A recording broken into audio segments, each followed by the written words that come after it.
Good. And we're going to start in 3, 2, 1. What is up, everybody? Welcome back for another episode of Beyond Us. As always, I am Daniel. I am joined by the disappointed Brett. Hey. And the disappointment, Salo. Ayo. What's up? You guys always get to join us in the middle of something chaotic going on before the start. So why not just keep that going, right? But you know, Salo, homie, there are some times, I love you, but like there are times when like I think back to that moment in high school where like I saw you, you were chilling by yourself, and I'm thinking to myself, like I think about it and I'm just like, why the hell did I walk over and say hi to you? Why did I do that? I should have just minded my own fucking business, That was your first Mind your own business. We are. All right, just sit in the corner, listen to your music, right? Like a good introvert. Listen to your music and don't fucking talk to nobody. Mm-hmm. But no, I chose to talk to you, and now you're here, and I have to. You have to live with that. You have to live with that all your life, your entire life. You're gonna have to live with that forever. Ever. All right. No, don't do that. Don't do that. You weren't a part of that one. All right. That's our thing. That's our thing. All right. Now, in case you are not following us on Twitter, you may not already know this. Those of you that are following us on Twitter, you should all be well aware. This episode is going to be our first officially themed episode. See, everyone thought he was going to say sponsored. They thought he was going to say sponsored. No, we're not there yet. But one day, maybe by episode 20 if we're lucky. But this is our first fully themed episode. We are going to spend the entire time this episode talking about cryptids and other supernatural beings. There are not a lot of limitations on that. We had a plethora of questions brought to us via Twitter. So if you're not following us on our social media platforms, you can find us at Beyond Us ENT on almost any social media platform you could think of other than...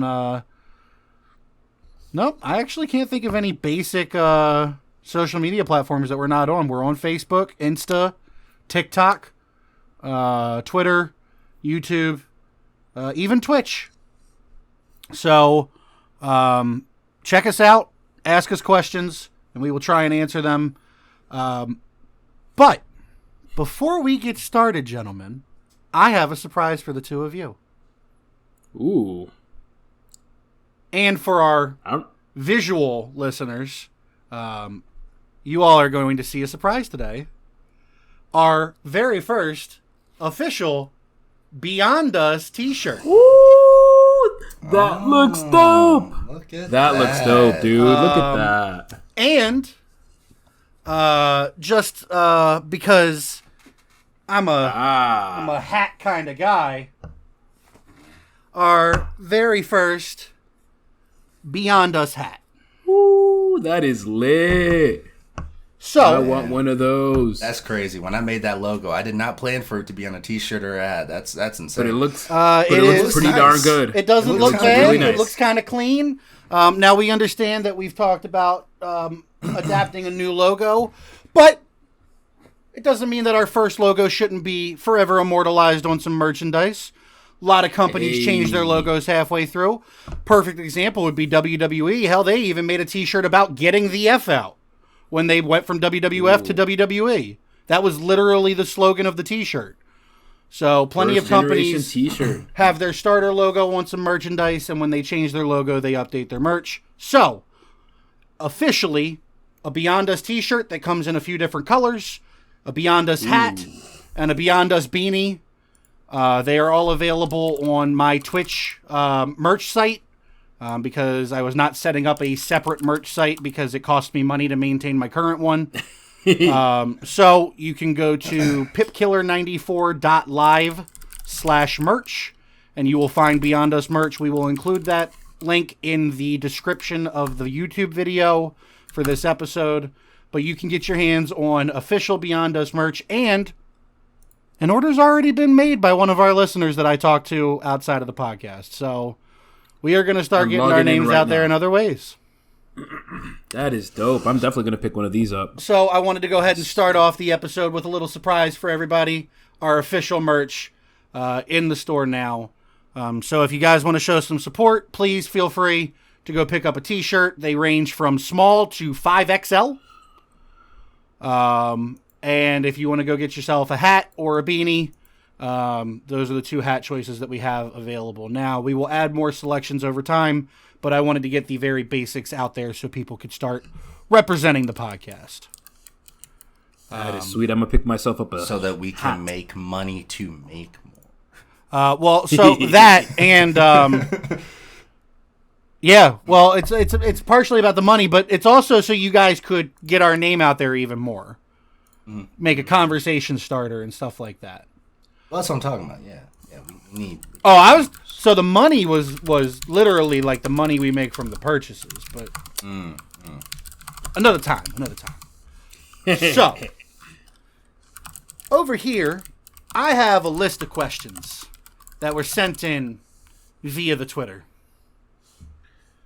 A list of questions that, without counting individual parts, is a list of 12. And when you count individual parts, it's closer to 20. So, What happens? I'm going to give you two gentlemen the first two questions, and I think we answer them throughout the episode because they are things that we can answer as we go. I'll read them to you now. Question number 1. What are some cryptids you wouldn't mind going out to find, and some that would be a hell no? Figure, as we talk about cryptids, we could say, oh yeah, I'd definitely be down to go looking for this thing, or hell no. And question 2 kind of goes along with that. Would you ever actually go on a trip to find or see cryptids or supernatural beings? Because I would definitely go on a ghost hunt. Both of those questions were sent to us by Amber. So they kind of go with one another. So as we go throughout the episode, as we talk about things, we'll just go ahead and say if it's something we'd be willing to go looking for, or if it would be a hell no, and if we'd like to make a trip out of it if we actually thought there was some evidence to be found. Ooh. So I thought those two questions would be good to just address throughout the episode. Nice. Nice. You look like you're thinking over there, Salo. What you got? I would go hunting. I don't know what I would hunt yet, but I'd go. Like if we had proof and we could go to a designated area, I'd go looking for some. I can cryptids. already think of something you don't want to hunt. I can think of so many things you don't want to go looking for.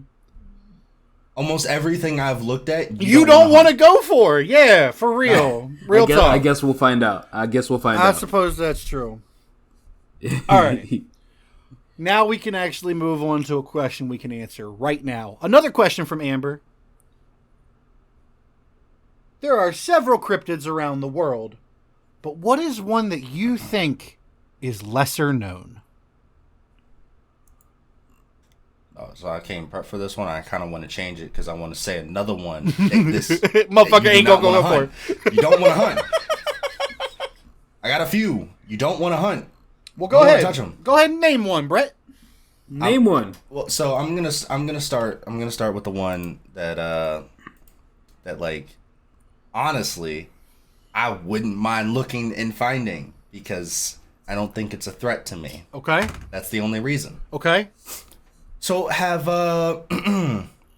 any of you guys heard of a squonk? Yes. No. Squonk. Okay. I've done a lot of research in the last 2 weeks. Yes, I have. Yeah, a little bit of research. So a squonk is a creature. Whoa.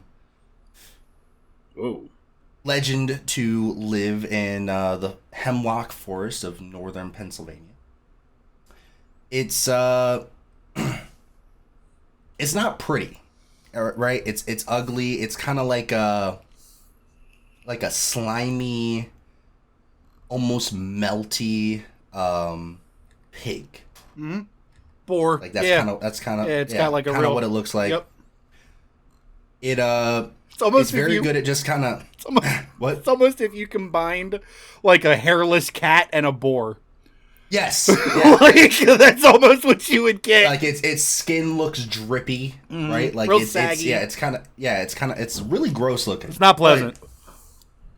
It's very good at just kind of blending in plain sight, like with like the, the swamp and the marsh around it. For sure. Now the unique thing about this creature, no one really says it's like scary by no means. I mean, if you see it, it might freak you out because it's something you've never seen before. Right. But what it's notable for is it cries. What? It cries a lot. So one more so famous quote unquote story associated with this creature is someone found it, and they tried to take this creature and take it with them and show it to people, right? So they were able to capture it. It was basically like a small pig. They put it into a bag, and the entire time all they heard was whimpering and crying. Because that's not depressing. It was like the way this story goes, like it's just sad. Like just like they just listened to this creature their entire trip back, just crying and crying and crying. And when they finally got back to civilization, they opened up the bag, and as they were about to open up the bag, they noticed that the crying stopped. And when they opened it up, it was just liquid.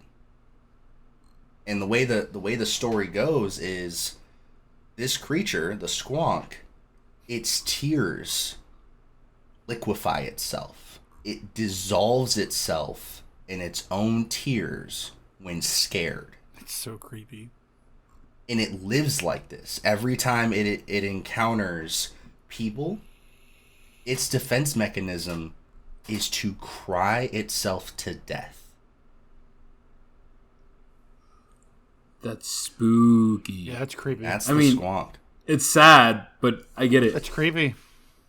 Now the reason I thought this was so fitting is, it's like it's the month of May, the month of mental awareness, and like what's a better representation of just like an eternal sadness than the squonk? Something that cries itself to death, literally. Yes. Yeah. Wow. What a great pick. That's actually a really good pick. I'd go looking for one of those. See, I would feel conflicted. Like I would go looking for I wouldn't want to catch it. I would stay as far away from it as I could. I'd want to see it, but I wouldn't want to catch it. Yeah. I don't want it to kill itself off. Yeah, my approach, no matter how friendly or inviting I want to be, is a detriment to its survival. Might scare it, yeah.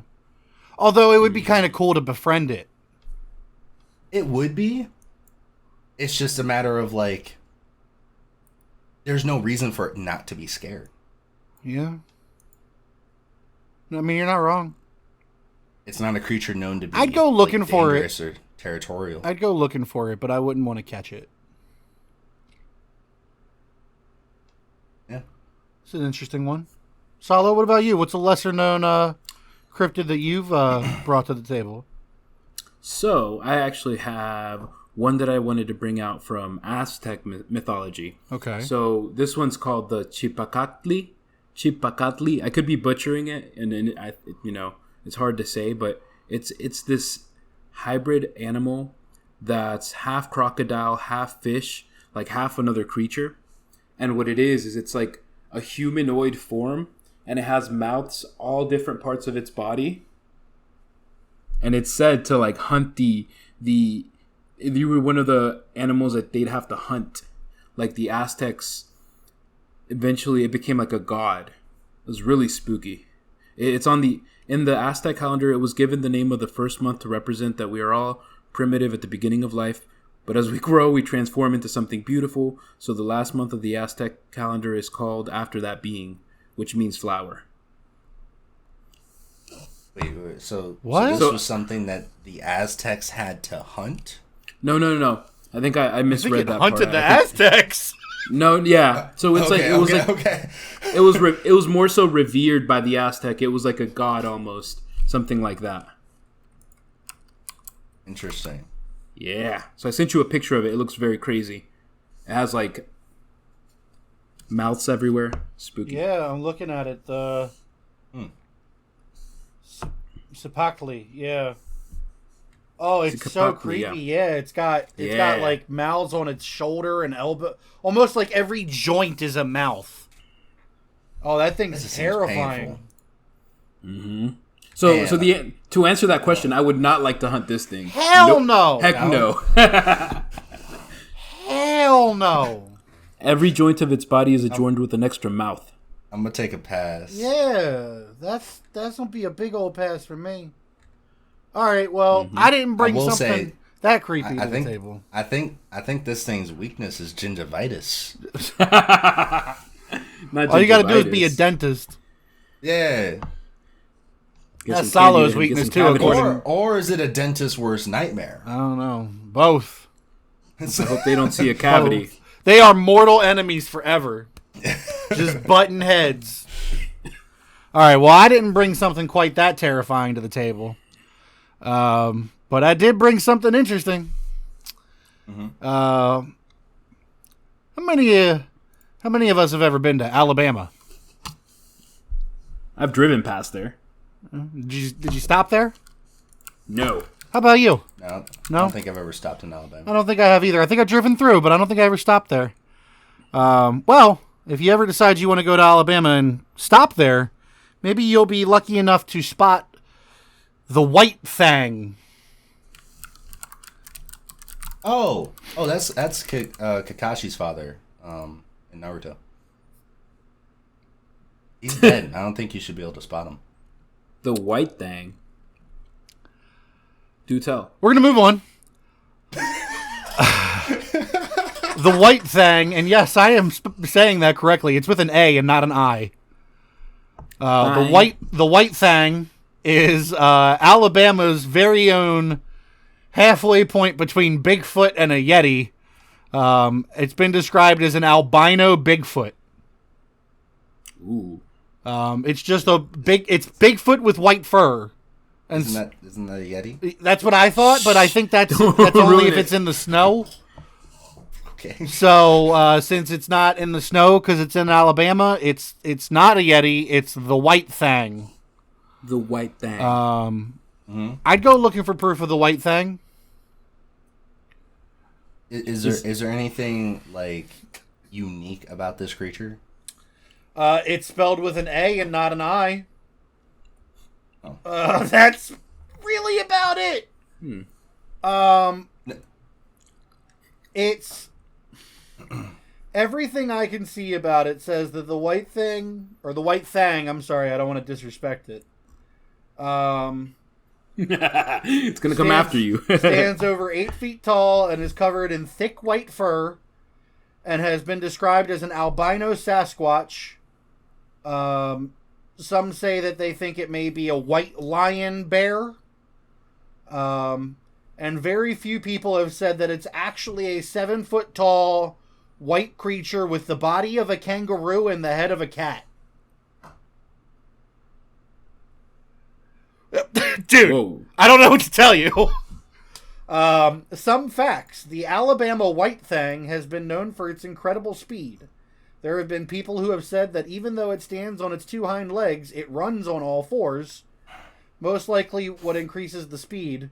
Yes, there have been reports of people saying that the Alabama White Fang sounds like a woman screaming with a foul odor of similar to that of a rotten corpse. You know, interestingly enough, like, of all the cryptids I've looked at over the past week, there have been certain similarities that have been strange, in my opinion. Mm-hmm. Like how similar they are. Right. Well, Two things come to mind. Sometimes that makes me feel like things are more real. Right. That's why I find it strange. So a large creature, like bear-like but bigger, resembling a humanoid, right? Yeti, Sasquatch, this fucking thing. This fucking thing. Say it right. Yeah. With an A. So, unless it's the kangaroo cat version. Yeah, unless it's the kangaroo cat version. But like a large creature like that, associated with a very foul like odor in the region. Like that's like the two pieces that I've seen in almost every story. Yeah, they're consistent. I mean, this is in what, Alabama? Alabama. The most recent one I read about was in Alaska with basically the same story. Mm-hmm. And it was a guy talking about how, you know, he was fishing with his dad and all the fishermen in the area just started leaving. Like they just started grabbing their stuff and walking away, holding like their rifles and their shotguns, and just started leaving without a word. And then his dad just pulls out his Colt, starts packing up, and just, you know, ushers his kids to start leaving. And he whispers to his dad, he's like, "What's going on?" He just says, you know, just like stone cold, he just says, "Bear." But like everyone was smelling this horrible odor, and he's never seen anyone react like that to bear. That's weird. And it was later he heard of stories about like some large creature that comes with a foul smell, and he thinks like, oh, that's probably what that was. Yeah. Everyone knows about like the local legend, but no one talks about it, and everyone just left. Like, no one does that. Even if there's a bear there, people don't necessarily leave, especially not in Alaska. Right. It's very common to see a bear fishing in a river, and you're just there fishing alongside him. You don't bug the bear doesn't bug you. That's creepy. Spooky. I'll tell you this, I think I go looking for a white fang before I go looking for a bear. I'm gonna go looking for a white thing right now. I think I agree with that. No eyes, just A's. All A's. I'm not fucking with a bear though. Fuck that. I know what they're capable of. I'll pass. I look like a big ass meal. I'll go hunting for a bear. Hell no. I know what they taste like. It's delicious. Yeah, I'm not a big fan of bear meat. A bear burger? You've tried a bear burger? I have several occasions. Yeah, me too. How does a bear burger taste? Oh, it's fantastic. Best burger I've ever had. It's like chicken or steak? It's closer to steak than it is chicken, but I wouldn't say it's like either. Yeah. It's closer. Yeah, not closer. Rattlesnake tastes a lot like chicken. Really? Rattlesnake and gator both taste a lot like chicken. Every time I go to the restaurant, they don't have that. Well, you don't typically get those at restaurants, but anyway. Especially now where you live, homie. Yeah, I know. I only get grits here and hash browns. Grits and hash browns. No gator steaks. Just hash browns and grits. Just hash browns and grits. Occasionally I get some of me that white thing, but why'd you say it like that? I just get some grits and hash browns. That's how much white thing you get on the weekends. I get a lot of white things. I get a lot of white things every weekday. We're gonna move on. Moving on.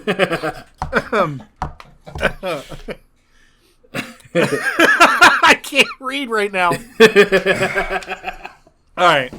So, the next question we have is actually broken into several parts, asking if any of us have ever heard of any of these things. Now, I will say I had heard of maybe two of them before this. Okay. So we'll go one at a time. Have you guys ever heard of the Night Marchers? Yes, only because of this research that we did. Okay. All right. Well, Brett, just so you know, the Night Marchers are apparently Hawaiian ghost warriors that served as the vanguard for sacred kings, chiefs, chiefesses, everything like that. And all the research I saw said that ancient beliefs in Hawaiian culture suggest that any mortal that looks upon or is seen looking at one of the Night Marchers, that sight is seen as a sign of defiance and disrespect, and they will die a violent death. And it specifically says violent. Oh, it's scrap on sight. Scrap. If you make eye contact, it's scrap on sight. God damn. No barriers can stop them. The only thing capable of stopping them from entering an area is planting living tea shrubs, which are also known as palm lilies. That's the more common term for what people know them as. And those are typically in Hawaiian culture known to ward evil spirits. Some legends suggest that the only way to be spared when crossing paths with the Marchers is to lie on the ground, motionless, facing downward, as a sign of respect. Or if one of the Marchers recognizes you as one of their descendants and can actually tell the other Marchers to spare you before it's too late. Damn. But I'm not gonna go apparently, hunting this thing. But apparently, other than that, it's scrap on sight. Scrap on. I'm gonna tell you right now, that makes me want to go spend nights in Hawaii a lot less. Yes. Because I know me, Man. I'm not gonna be able to help but look. I'm not gonna lie down. I'm At that point, I'm dead. It's you know how over. long it takes for me to get to the ground? Well, I mean, especially like nowadays, like people not knowing what this thing is. If you see one of these spirits, you're gonna think like, oh, dude, It's a ghost. dope cosplay. What show is that? Right. Or like you know, like what are you emulating? Is that from a game? I've never played this game before, and you're looking this thing up and down. Not for long. Yeah. Well, apparently, you know, Violent. Violent Specifically. death. they have a permanent kill on sight order. Violent death, which typically involves, and this is what the website said, typically involves from bottom to top impalement.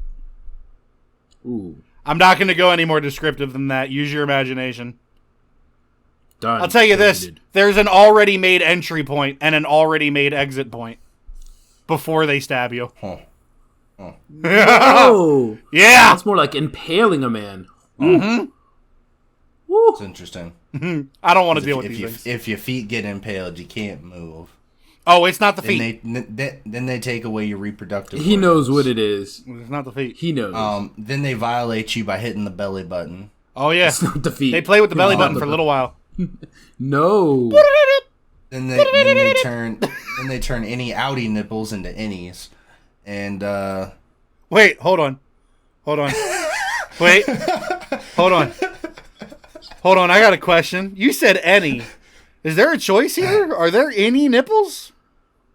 some people have that. Yeah, What's an any nipple?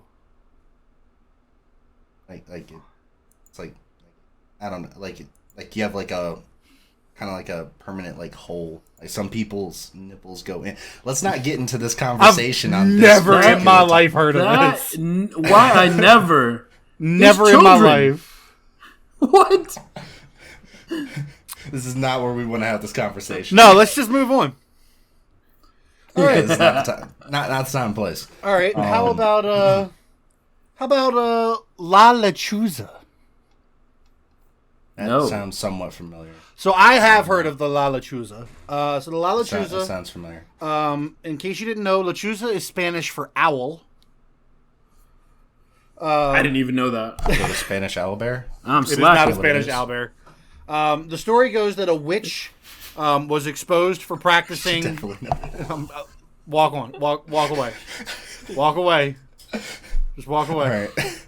The story goes that a witch was exposed for practicing devil's magic, and she was executed publicly for it. And she actually came back to life as a bird lady. Oh, yes. Some believe that bird lady trip. That this might have been inspiration or was partially inspired by. It's hard to tell where the first story came from, but a lot of people relate this to the story of harpies in old mythological lores. Okay. She's a shapeshifter. During the day, she's a woman, and at night, she's a giant bird that feeds on men. The reason I knew about her, she was actually the inspiration for one of the most recent killers in Dead by Daylight, the artist. Oh. She's a lady who has the power of magical crows, because crows are Dead by Daylight's thing, but she was the she was inspired by La Lechuza. That's why I actually know what this is. And it definitely an interesting concept. Kind of freaky. Not going after it because she wants to eat men. Yeah, like we're literally in the victim pool. We're the wrong people. Hunting. I'm gonna be locking my doors. Hide your kids. That's got to be a hell no, right? Yeah, I don't think. That's a hell no for me. Yeah. So here's a question. I'm not sure if you saw this in your research. Is she rumored to have a weakness? Specifically rumored. Hell no. All right, I'm just asking. She's a bad bitch. That's all there is to it. Okay. All right. Interesting. That was a great question. I'm sorry that there was no weakness for you. Well. So some of these things do have weaknesses. That one like, don't. Maybe we could win. In the unfortunate situation that she's after of being you, chased by an owl woman. Mm-hmm. What should I look towards? Should I look towards silver? Death. You should look towards death. That's what I'm trying to avoid. You don't get to be actively seeking. What happens if the Jeeper Creeper starts chasing you, Brett? Run. No. Hell no. Well, no. You don't run. He has fun with that. He enjoys that. If you run, like let's say you're in a group, the person that runs is the first one to die. Victim. Yeah, you don't run. So I make someone run and I run away. No, you stand your ground and you try and act tough. That's what you do against Jeeper Creeper because he only goes after fear.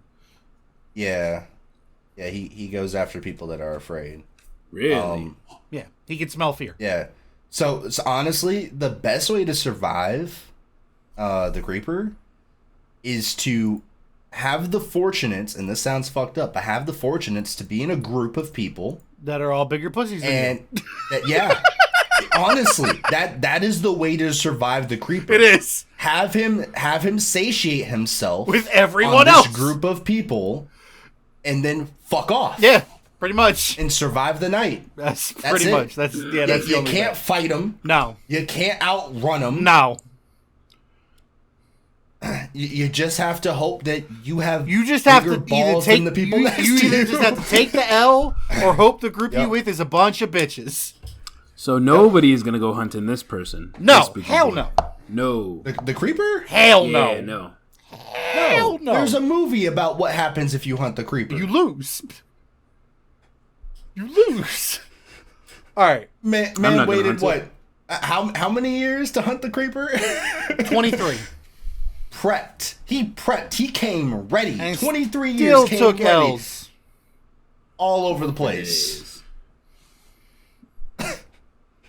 He took L's like he had a stutter.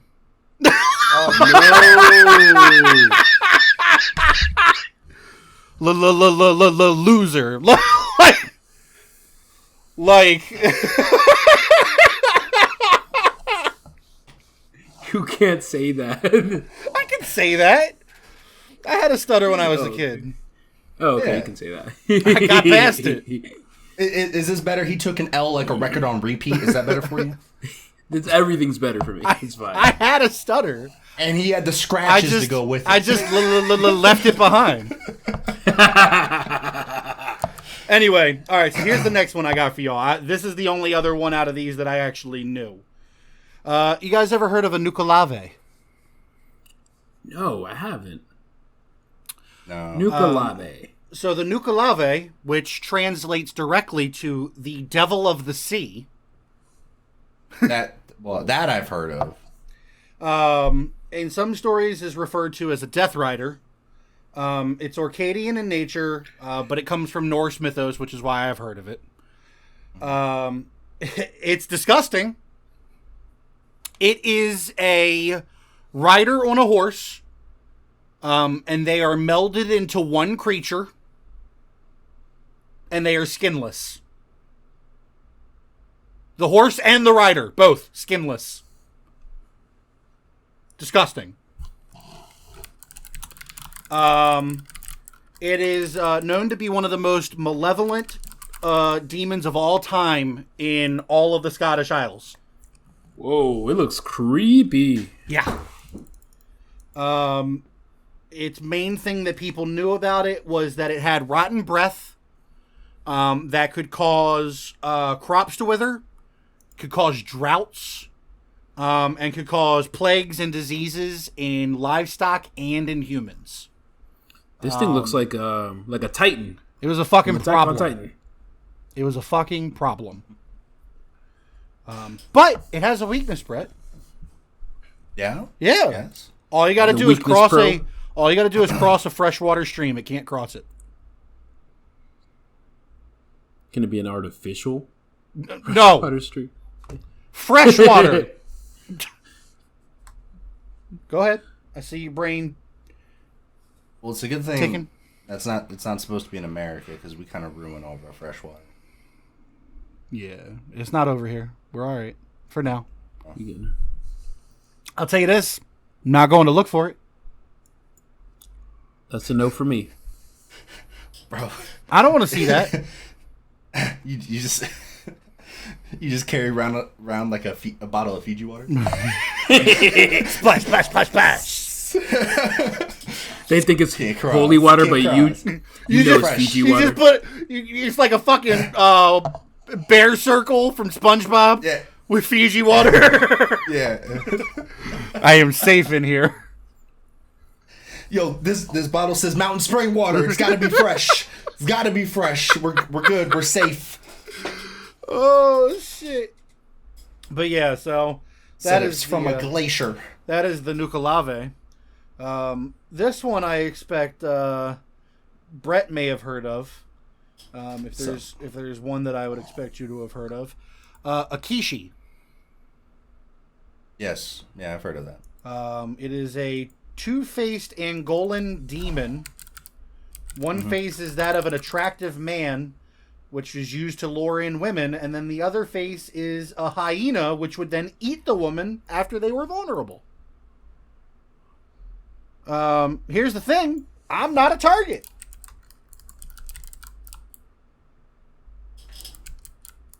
Because while I may have titties, they're not those kind of titties.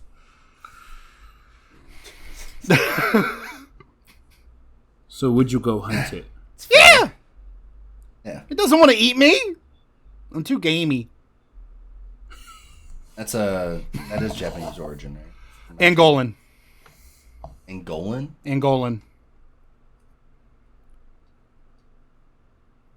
What is... Never mind. Okay. Okay. How about the Tokoloshi? You guys ever heard of that? No. Me neither.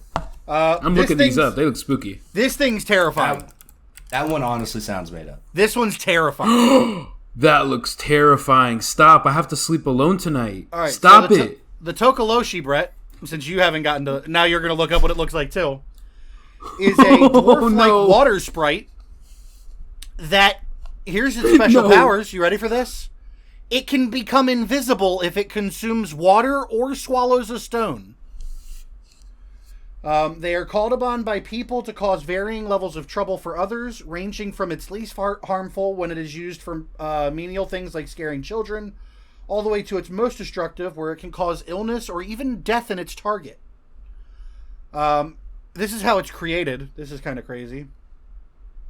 When a person approaches a witch doctor to take vengeance of some sort on somebody, the person has to promise the soul of a loved one, but doesn't get to choose who, because the Tokoloshi decides which soul it's going to consume.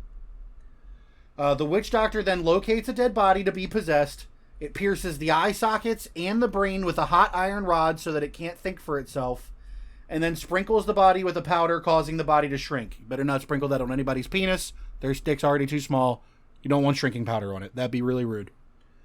The creature then carries out the contract to completion and then collects the soul of whichever loved one it chose at a time of its choosing.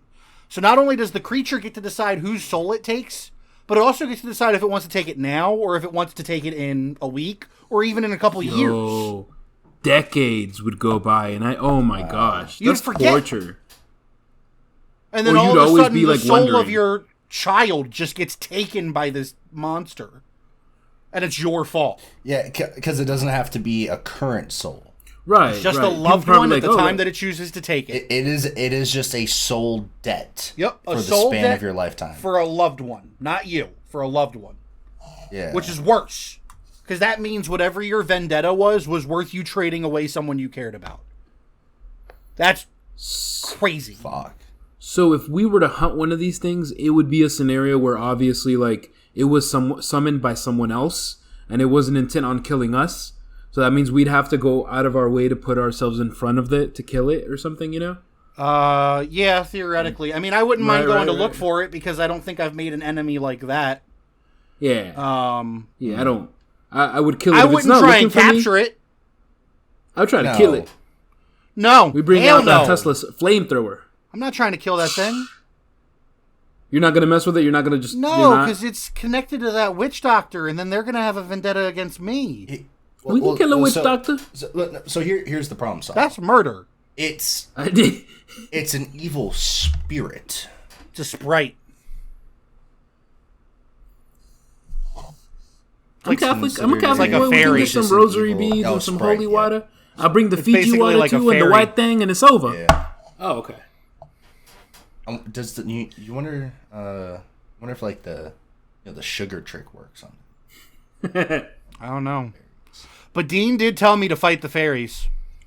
He did say fight the fairies. You fight those fairies. Real fairies, or like the way they describe it in lore, is terrifying. Go ahead. It is. Go It ahead. is interesting. I'm sorry. No. You're not wrong. It's interesting how like the original lore of like fairies and like stuff like that. It's not kind. Like none of it was No. like enjoyable. Peaceful. Like kind pixies and fairies and stuff like that. No, they're like all Mischievous. little evil bastards. Yeah. Do you guys know the original story of leprechauns? Yeah, you told me. They don't No, wear. but I've seen the horror movie. Yeah, that's not what it was. They didn't wear green. Oh. They wore red. Uh-huh. Because it didn't show the blood of their victims after they ripped them apart and ate them for trying to touch Excuse their me? gold. Yeah. Yeah, I don't know what down the line caused these stories to change. I mean, like some stories, you have like Disney went and took adaptations of Commercialization, Grimm. friends. sad stories, the Grimm stories, and just turned them into fun-loving children's stories. Right. Like a lot of these things, people had legit warnings about, like you don't come in contact with these creatures, and then at some point it's just like, oh no, wish upon a fairy, and like have all these nice, colorful, wonderful things happen to you. It's just like, what? No, they're all, you don't want these things involved in your life whatsoever. There was always a cost. Yep, that was the big thing. Anything good that could ever come from one of these creatures, the cost was Wasn't worth it, yeah. You guys ever heard of a Nugui? No, I don't think so. So a Nugui is, you're going to recognize what this is as soon as I start reading it to you, Brett. Okay. Because we both watch Supernatural. All right. Nugui is a female Chinese vengeful spirit who committed suicide and looks for revenge on the man who wronged her. Yeah. It is basically a woman in white. Yeah, that is the thing about a lot of cryptids and spirits. A lot of them have a very similar origin, just a different name. However, if she commits suicide while wearing a red dress, she is more likely to become a Nugui, because apparently red can sometimes cause the soul-collecting demons to mistake the soul for a living person, apparently because they're stupid. These demons think that wearing red means you're still alive, I guess. I'm never going to not wear red.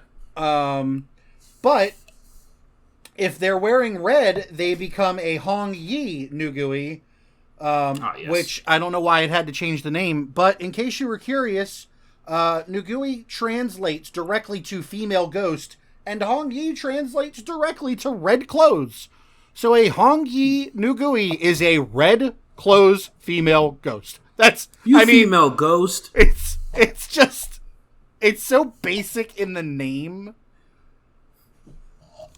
Like, we couldn't be a little more creative? Come on, China. Come on. You female ghost. And then we have the last part of this. Keep it simple. This crazy question that had a shit ton of parts. And maybe the craziest answer. You guys ever heard of a Joragumo? No. You're going to wish you hadn't. It's got two translations. The Binding Bride or the Whore Spider. Wait 1 fucking minute. Hold on. Those don't connect. Those aren't the same thing. They do in the lore. That doesn't make any fucking sense. Mm-hmm. The Whore Spider. The Whore Spider. I thought you said horse. Whore. Like sloot. Okay. Whore. Yes. Okay. The now Whore that Spider. Makes a little more sense. Okay. So, the Joragumo is a species of orb weaver spider who, on its 400th birthday, receives mystical powers and becomes the size of a cow. It can then shapeshift into a beautiful woman and will feed on the men that it is able to lure back to its cave. Yo, that's a dope-ass birthday present. What the fuck? I get shapeshifting. You get shapeshifting, you turn beautiful? Like, wait a minute. However, here's what's creepier. Okay. So, Joragumos are specifically their own species of orb weaver. Not a normal orb weaver becomes a Joragumo. Joragumos have to reproduce to create more of them. And then when they reach their 400th birthday, they'll get their powers. So in order for a Joragumo to reproduce, they have to mate with a human male in their true form. So, occasionally they will find a mate that they are satisfied with and will allow the continued survival and even freedom of that male in exchange for reproduction. But that means he gotta fuck a spider. He gotta fuck a cow-sized spider. Cow-sized humanoid spider? Or just cow-sized spider? No. How? Find a hole. But I think it's maybe it's where the silk comes out. I don't know. No, not where the silk comes out. Well, then you don't have to worry about why it's sticky. It's going to be sticky either way. Oh, man. Ugh. Yeah. So there you go, guys. I hate to be that guy. I'm not hunting that thing. Fuck that. Yeah, hell no. Hell no. What if it picks me as a mate? You can kill me. You can kill me dead. Eat me. Eat me. Hell no. Nope. So that was the last of those questions. If you guys want to bring up anything you got, and I'll save some more of these for as we go. Holy shit. Those were some good ones. Some interesting creatures. So thank you again, Amber, for all of those suggestions. You know what? Interestingly enough, I can segue that creature into another creature. Oh, no. Isn't that fucked up? It is. Isn't that fucked up? Can you not? I don't like that I can do that, but no, but I will. I will. I'm going to. Is it something that you want to fuck? No. No. Are you sure? It's okay, Brett. This is a judgment-free zone.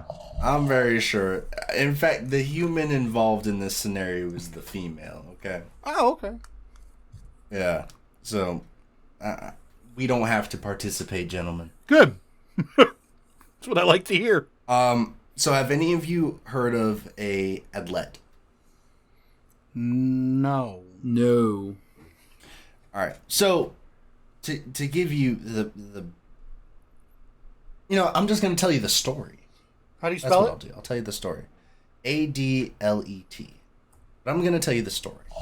So, in Alaska, there is an Inuit legend of the Adlet. And it starts off as there was a woman, an Inuit woman, and she became very romantic with a dog. Yes, gentlemen. She became romantic with a dog. Takes doggy style to a different level, but okay. Yes. So not only committing the act, but legitimately fell in love and married a dog. Like a dog. Like, not like a dog person. A dog. No, like a dog. Oh, a God. legit dog. Right. A hound. And from this unnatural mating session, she became pregnant. And she gave birth to 10 children. Half of those children were dogs. Legit dogs, puppies. And the other half were a creature called an adlet. This creature has the legs of a man and an upper torso of a dog. Very much resembling werewolves in more European mythology. Mm-hmm. So this family, this mother and her children, they were abominations within the tribe, Of course. and but they didn't want to kill them. They felt that to be inhumane to kill this woman and her children. So they were outcasts. They were sent off to an island, and they were separated from the rest of the tribe, separated from everybody. And for food, what they had happen was the grandfather, so the female's father, would go hunting, kill like deer, elk, what have you, take that meat, stuff it into boots, put it over the father's or the husband's neck, the dog, and have that dog paddle out to the island to feed his children and his wife. Then eventually, the grandfather got tired of doing that. The grandfather felt disgraced by the whole thing, wanted no association with his daughter, his grandkids. And instead of filling those boots with meat, sustenance, he filled them with rocks.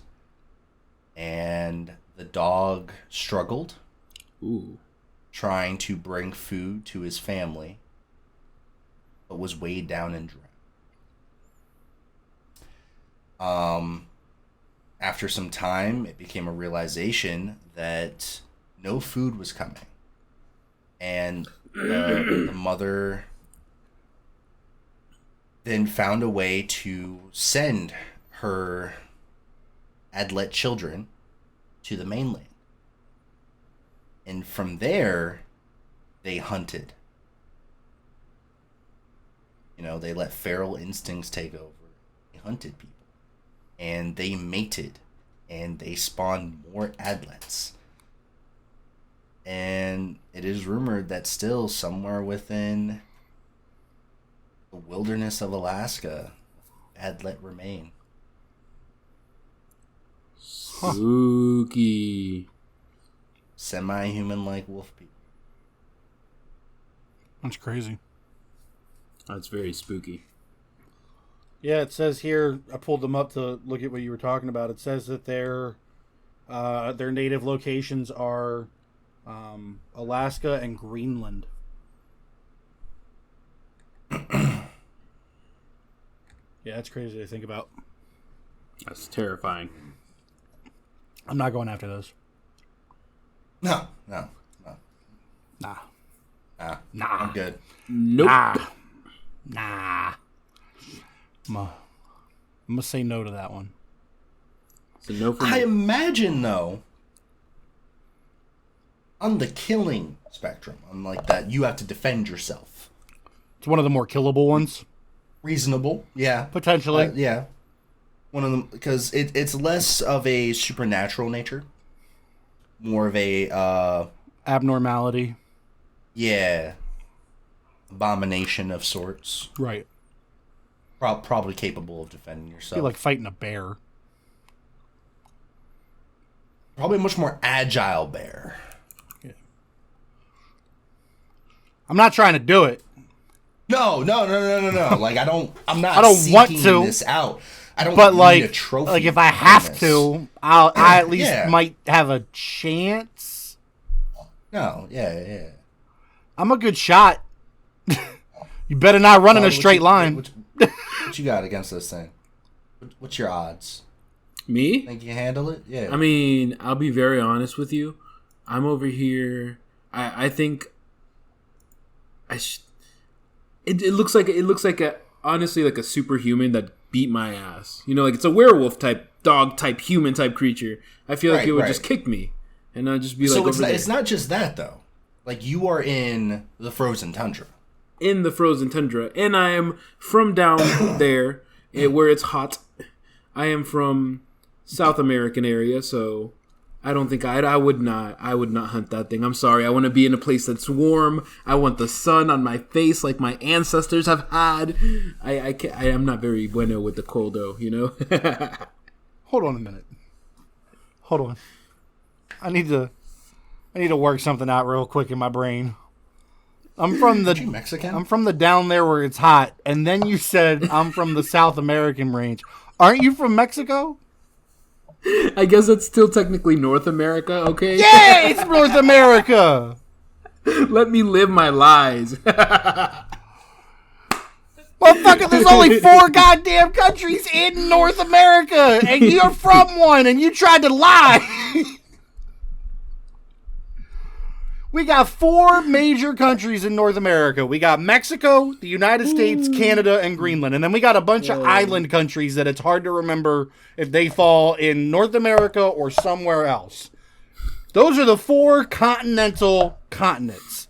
And you tried to say you were from South America. You're like the person I went to high school with that told me that Central America was its own thing. And not like just a term we said. Alas. She tried to tell me that Canada and the United States were the only 2 countries in North America. Mexico? Nope, that's part of Central America. Bitch. But Salo just tried to say it was from South America, so I think that's worse, because at least she was still technically right. You had me confused from a second. Like, I'm like, wait a minute, is Salo like from Venezuela or something? Did I fuck up? I could have swore this motherfucker was from Mexico. Is he from Brazil? Is he from Venezuela? Where the fuck are you from? You said that. I'm like, man, I know you're Mexican. He's like, I'm I know for a fact. 95% sure you're Mexican. I know he's not. He knows I'm not a Mexican. Moving on. We're gonna move on from that one. You guys want the next question? Yes. Yeah. Let's move to a question. All right, let's answer a question. And can it not be geography related? Because Please. That's not our strong suit here. There will be at least one failure in the group. It's gonna have to be geography related. Son of a bitch. Not really, but sort of. Not really. But it is our first question that's not from Amber. Don't worry, we'll get back to her later. This one is from Murphy's Lawless. This is actually a really good question. I'm excited to hear what you guys have to say. As far as I can tell, the big four of American cryptids are Bigfoot, Mothman, the Jersey Devil, and El Chupacabra. Who would you guys pick in a free-for-all fight between them? It's a really interesting question. So, I'm going to set an extra parameter. It is only one of each. You don't get a pack of Chupacabra. Because a pack of Chupacabra changes things. Yeah. It's one Chupacabra, one Bigfoot, one Mothman, one Jersey Devil in a fight to the death between the four of them. Now, are there stipulations on us? Is it just like a straight up melee brawl? It's just the four of them fighting. However, So we're they not can. fighting. We're They're not fighting. in this. Wait. They're fighting each them. other. It's a I thought we fatal were fighting. four-way. It's Okay. It's Bigfoot versus El Chupacabra versus Mothman versus Jersey Devil in Hell a in the four-way cell. free-for-all. But there's only one of each. You don't get a pack of Chupacabra. Because that changes things. So it's one of each fighting each other in a fight to the death.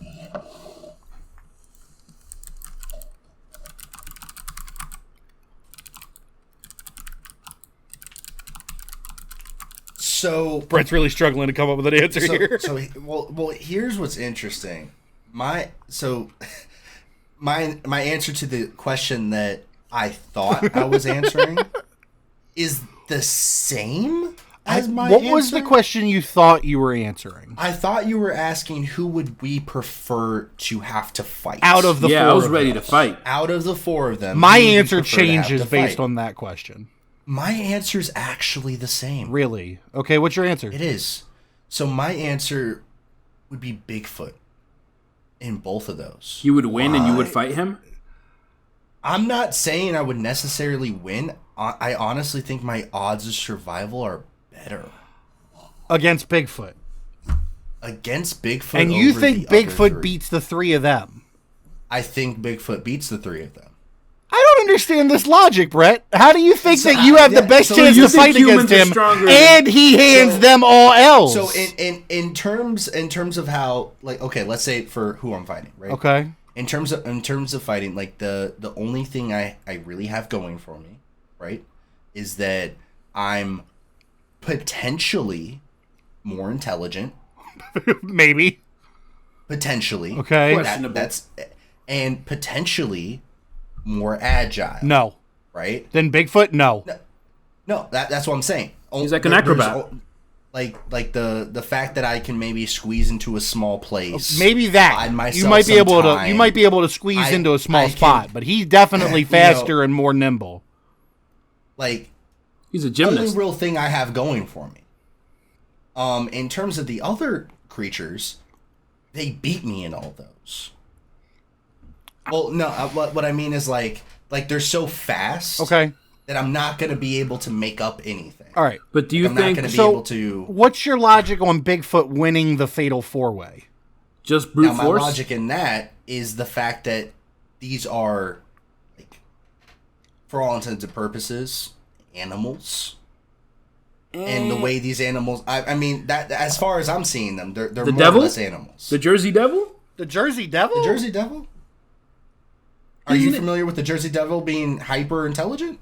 Are you familiar I mean, with what the Jersey Devil is? Please enlighten me, Maybe young I'm lad. not. I think you need Maybe to I'm hold confusing on with something else. Hold on.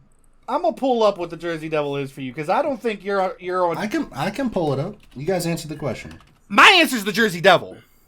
Jersey Devil, hands down. 100%, hands down, hands Spookiest- the other three L's all day. All day, every day. Dude, Like they all got for stutters. days. Losers. All day. Hands for days. Not even the White Fang stands a chance. Yeah, I said it.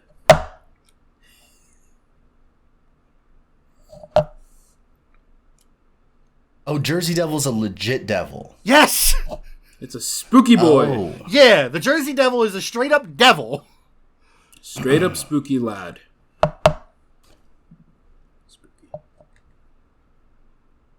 Yeah, that part I didn't know. Yeah. I knew he was like an amalgamation of like several different creatures. Yes, he's like I did not know he was a legit devil. Yes. Yeah. Like, I thought that was just the name. No, the Jersey Devil is the child of a witch and the devil. Oh, yeah, that's unfortunate. Never mind. Yeah, the Jersey Devil handing out L's all day. Yeah. All day. Yeah. Got Not hands to for mention, days. not to mention, even if the Jersey Devil wasn't a straight up devil, I can't take Bigfoot over the Jersey Devil or Mothman because they can fucking fly. So, like, as far as I'm aware, like, do you know of any, like, and I'm getting into the weeds on this, range capabilities that are mythed for any of these creatures? Well, the 'Cause as Jersey far as Devil I'm aware, has a they're- lot. Well, I mean, yeah, it's a fucking devil. But that's right. But what I mean is, like, just because they can fly, they have to get in close range. And when you come in close range, now you're within the brute strength of Bigfoot. And that's kind of where my logic came with that. Like, if you fly in, the moment you're caught, it's over. Sure, if you're caught. However, Now Mothman. if they're spewing some shit at you, that So that here's the might- thing: that might Mothman has a change lot of powers that people don't recognize on Mothman. Mothman's got ridiculous speed when he's flying. People suggest that Mothman can actually reach speeds of like 80 miles per hour when he's flying, which is nuts. He's got camouflaging abilities, almost on par with the chameleon. When he's flying, his wings become so hard, it's like getting hit with steel. And he's got minor level, like, mind control powers. He can sort of brainwash you. Now, I don't know if Bigfoot would be immune to that, because he might be too stupid. He might be too smart. I don't know. But I know Bigfoot getting hit with 80-mile-an-hour steel wing, like a goddamn Pokemon just fucked his day up. Probably not great. Yeah. Probably not going to feel good. And it's not like he's going to know which way he's coming from because he's so goddamn fast. And he can see in the dark. I think Mothman fucks up a lot more days than we think. I think the ultimate loser here is the Chupacabra. And that's why I would fight the Chupacabra. I think I'm stronger than it. That's my choice. I'll be honest with you, Chupacabra, because it's like I feel like I could take on the Chupacabra. Like, it's probably At worst. fast. But I think it's the same thought process you're having for Bigfoot against them. It's probably faster than me, but if I get my hands on that little fucker, it's done. You're stronger than it. I'm a body you'd be slam the stronger shit out of than that Chupacabra. I'm gonna hit him with a big show choke slam and beat his ass. Like, that Chupacabra better not get got by these hands, because the second I grab his ass, it's over. It's a wrap. I don't think I could go hand to hand with Bigfoot. I don't think I can. And I definitely ain't fighting the other two. Which was why when you first posed the question that I misunderstood, I was like, "Are we in like a fist brawl? Like, is this like a I was fist thinking, fight? I was thinking we were gonna I get was like- one weapon. Yeah, I was thinking like, you know, I better get a rocket I might- launcher. Yeah, I was thinking like I could get like a gun. No. You know? Like a bat All right, or well, something. that's our other like- question. There we go. We came up Yeah, with our I own guess- question. Which one are we fighting? I'm fighting a Chupacabra. I'm fighting If I Chupacabra had too. to- I thought about it. If I had to fight one of those four, I'm fighting a Chupacabra. Yeah, he's squirrely, but I feel like fighting a Chupacabra is no different than fighting a really big raccoon. I think you're underestimating the Yeah, Chupacabra, but I still fully believe it's the weakest. I feel like I'd have it's to switch to the Chupacabra. But hands down, Jersey Devil washes the fuck out of those three. Now- supernatural witch devil. I crap. guess kind of a lot of my thoughts when it comes to like Bigfoot is We don't know what he's capable of. yeah, but like so because the lore on him varies from a titan to he's just a big guy. Yeah. Hey, yo, I want you to know, Brett, the first thing that pops up when you Google what are the Jersey Devil's powers, the very first thing that pops up, the Jersey Devil has the power to summon the flames of hell from its mouth and and fire it at opponents. Yeah, he washing the fuck out of Bigfoot. Yeah, I mean, he's probably washing everybody in one attack. If that's the case. Like, that's not even fair. He can fly using either his wings or demonic powers. He has telepathy to use for speaking because his voice box is malformed due to the process used to turn him into a satanic spawn when he was a newborn. He has the ability to do mind control, and his hooves and arms are strong enough to crush things on a equivalent scale of 6 tons per foot of pressure. Oh my god! Are you saying he's so OP that he has wings, but he just fucking levitates? Yeah, he doesn't even need them to fly. He's just got them for aesthetic purposes. They're just there for the look. Just so based off the lore you told me, the Jersey Devil is the Antichrist. He's the closest thing in like cryptid lore to the Antichrist. Yeah. Yeah. I don't think there's very many things that go hand in hand with this thing, bro. I mean, he would be the human. He's the human spawn between the devil and a human. Yeah. He's the spawn. Pretty much. So that would be the Antichrist versus just weird creatures. I suppose that's not a fair fight. No.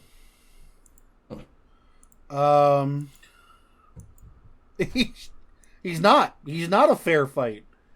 He hands L's to everybody. I'll tell you this: the Jersey Devil is one thing I wouldn't want to go looking for proof. I would go looking for proof of the other 3. I wouldn't go looking for proof of the Jersey Devil.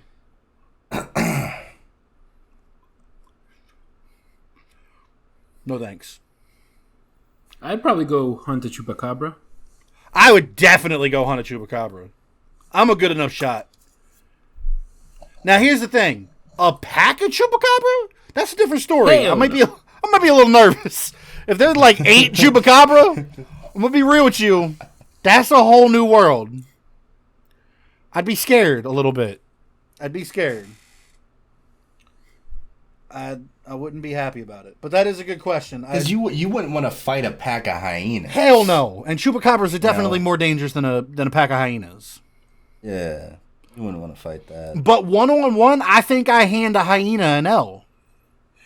So would you fight 100 chicken-sized Chupacabras or one Chupacabra-sized chicken? Sized chicken, yes, exactly. I'd fight the chicken. Chicken. I'm fighting the chicken. The one Chupacabra-sized chicken. Okay. Chupacabras aren't would that you fight big. A chicken-sized dog? No, a chicken-sized dog or a dog-sized chicken. Now, if you ask me, would I rather fight 100 chicken-sized Bigfoot or a Bigfoot-sized chicken? I might change my answer. Yeah, that's a big fucking chicken. It's a big chicken. But a chicken... I think I'd still take the chicken. I think I'd still take the chicken, but that's a big peck. That's like fighting an ostrich. It is. That's like fighting an ostrich. Oh man, hold on. I might be underestimating how fast a fucking chicken is because you have to like stretch that bitch, bro. You're stretching that bitch out. It's like fighting an ostrich, homie. Yeah, dinosaur shit. I don't know about all that. I don't know if I want to throw hands with an ostrich. I might fight 100 big chicken-sized Bigfoot. I might fight 100 chicken-sized big feet. Is that what? Would that be the plural for Bigfoot? Big feet? Or would it be Bigfoots? I don't. Big feet, just big feet, plural Bigfoot, big feet, just a gaggle of big feet. I just fucked everything up, but that's a serious question, and I don't know how to answer it. That's a serious question. Well, because I don't think I ever really hear plural Bigfoot reference in the plural multiple. But the theory would have to be that there's more than one. They're everywhere. Yeah, the plural of Bigfoot is big feet. I don't like that. It should be Bigfoots. big feet. Yeah, it should be. Look at all those big feet. There are multiple Bigfoot. Look at all those big big feet. Look at all those big feet. That's body shaming, bro. How dare those big feet? Yo, you're just pointing left. Look at all those big feet, and they all just look down and get sad. It's not my fault. It's a condition. I have a glandular problem. I have a glandular problem. I got it from my daddy. Like, I don't like that the plural for Bigfoot is big feet. I don't like that. I'm not a fan. I'm not a fan of that. I would change that. I say we change that. Right now. Right now, officially. All right. So here's a question that I got for you guys that I did a little bit of research and I couldn't find anything. So I'll see if you guys have heard anything. Storm asked us, have you guys ever heard of the Canadian version of what a Wendigo is? More specifically in the Northwest Territories. I can't find any information that suggests a different origin story for a Wendigo. Yeah, no. The idea of the Wendigo is that you're a cannibal. You're stuck in a position where you're in desperate measures in harsh conditions like the cold, or you're dying, and then you consume human flesh and it transforms you into a monster. And that's from the Native American lore. Yeah. Which has translated into what it is now. Other lore because, I mean, other people have been stuck in the same situation. Right. That being said, I could not find anything that suggested that the story of Canadian Wendigo is different than the story of Native American Wendigo. So I found one version of it, but it only seems to look like maybe they call it by a slightly different name. Okay. But it still denotes the same. It's referencing like the same lore of it. It's Wetigo, Weetigo. So I've seen different spellings, and I've also seen different like physical characteristics, like appearance.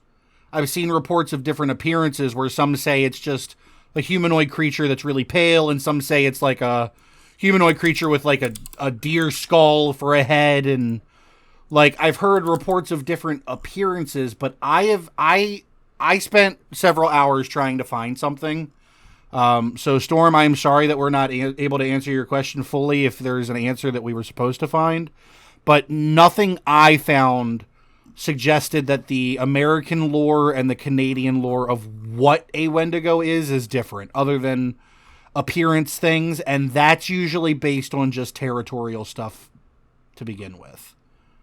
I mean, the only difference I could potentially think of would be like what causes the individual to be a cannibal. Right, but I like instead of a desperate situation, this person chose to be a cannibal. Right, sure. Yeah. That's pretty. But much I couldn't find anything concrete to separate the Canadian version from the American and Native American versions. So that's all I got for that. I wasn't sure if you guys had anything. I did extensive research and couldn't find any lore differences on those fronts.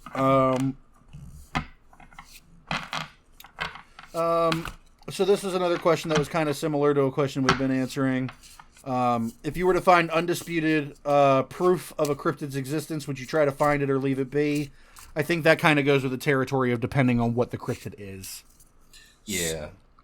So if you could prove one of the cryptids, what would it be? Which cryptid would it be if you could prove... If I could prove any cryptid 100% is real, which one would I want to prove? Yes.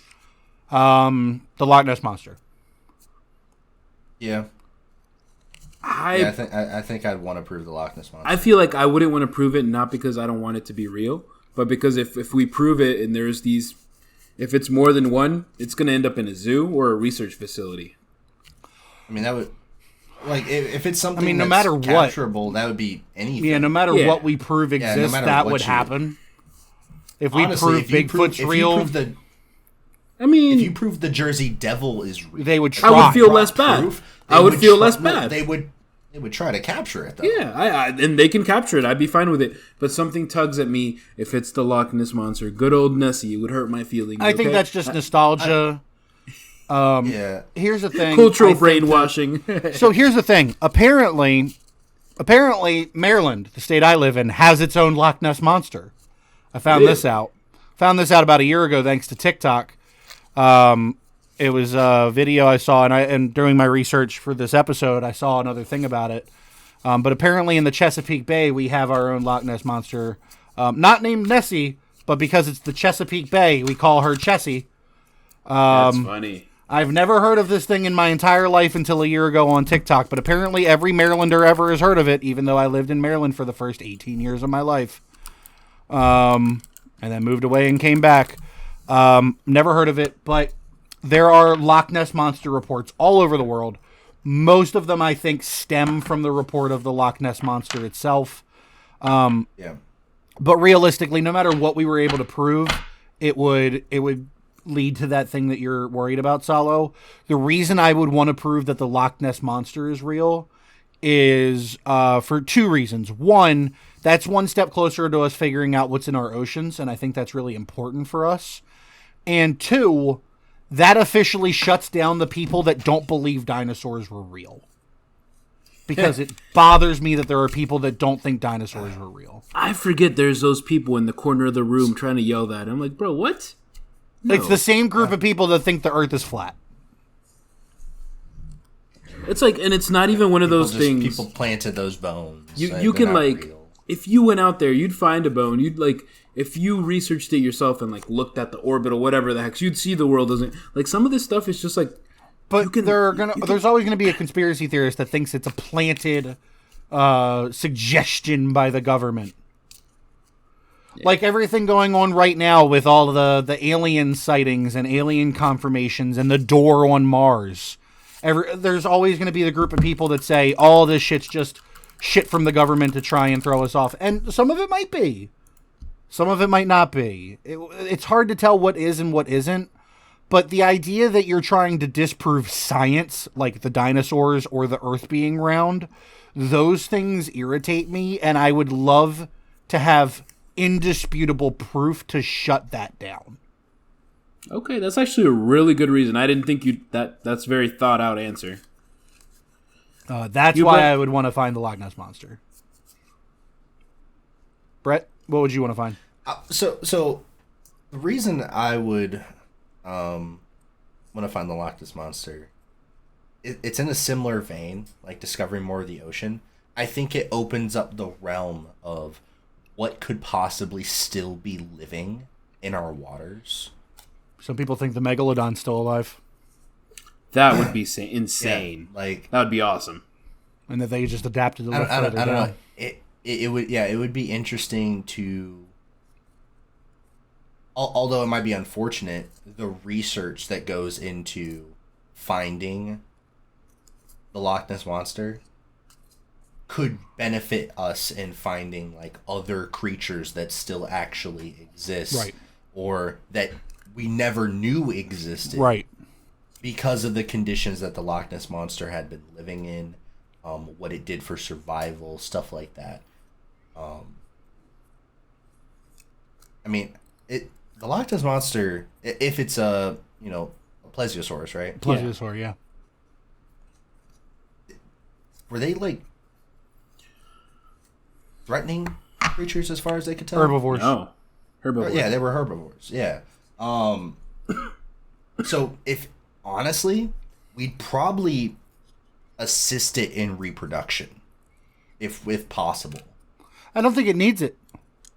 It probably no. If it's still alive, if it's still alive, that's not one that was alive then. That is a reproduced one. Yeah. That is a reproduced one. It is. What about you, Salo? What would you want undisputed proof of? Somebody find me a squonk. Find me a goddamn squonk. I want to find the white thing. That's fair. Find me a white thing. I want to find the white thing. I've been looking for the white thing for years. Nah, for real. What would you want to find? I think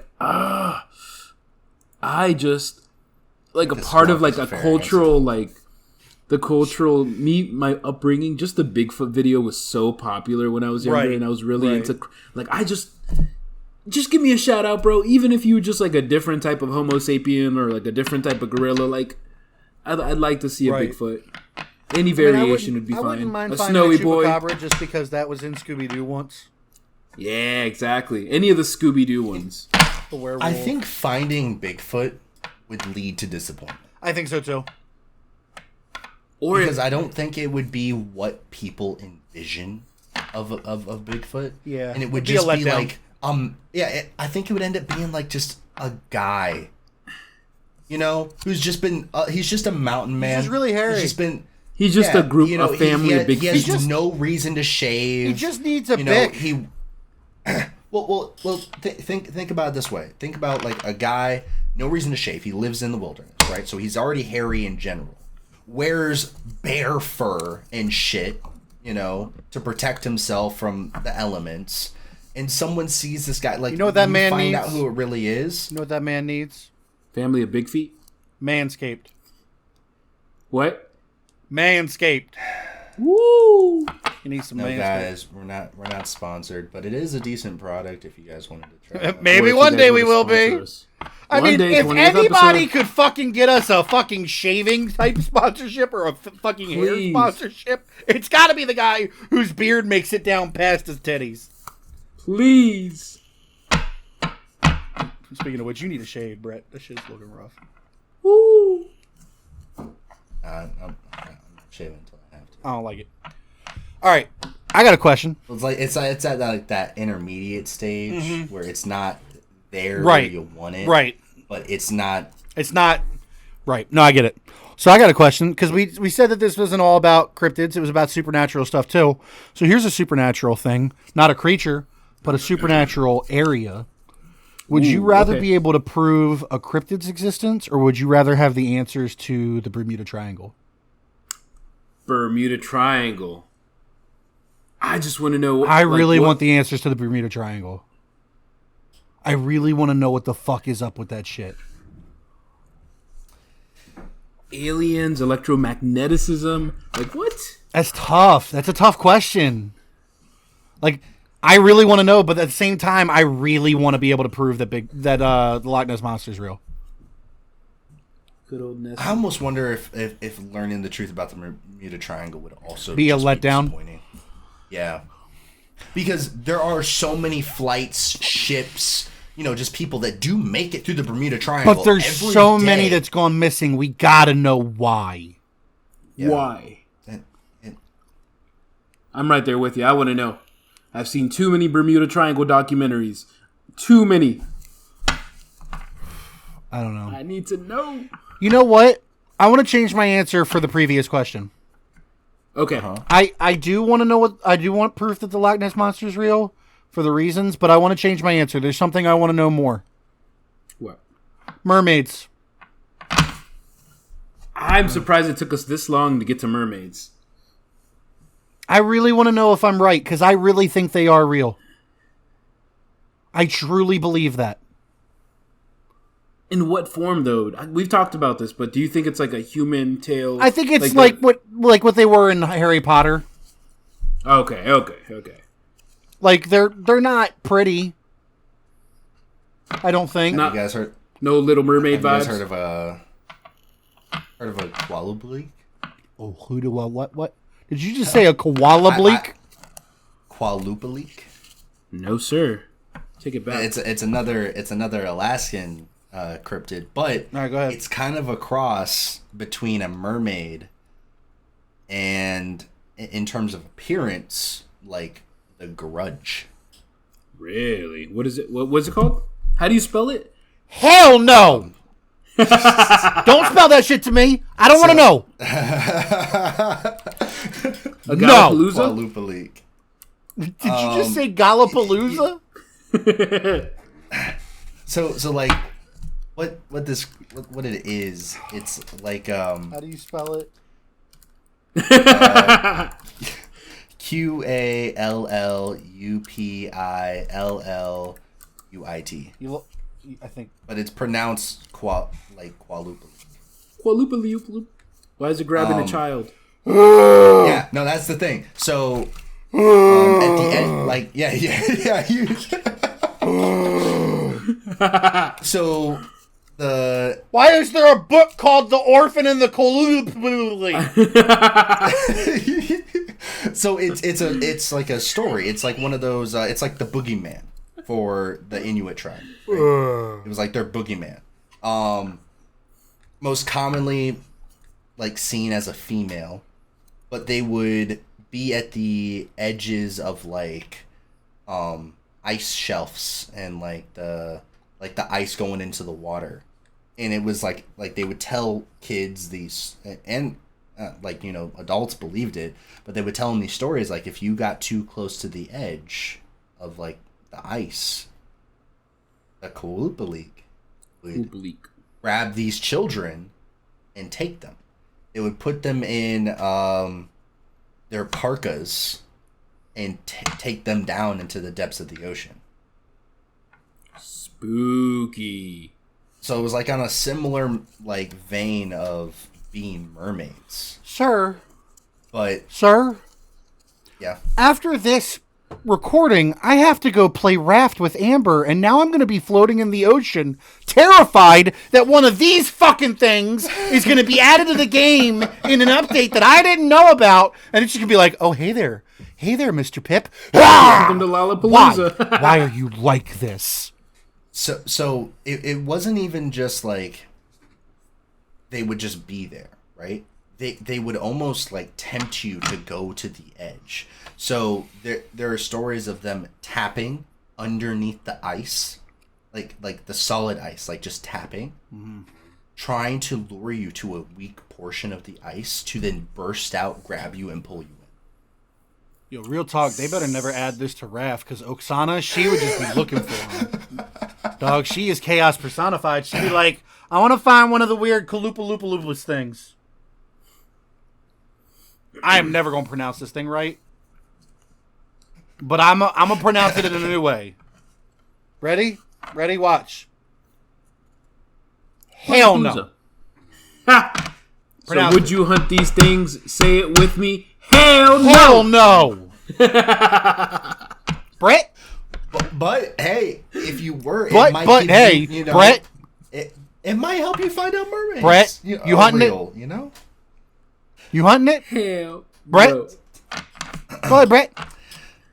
Can I get a hell no in the comments? Hell no. Hell no. There ain't no fucking earth. Fuck that.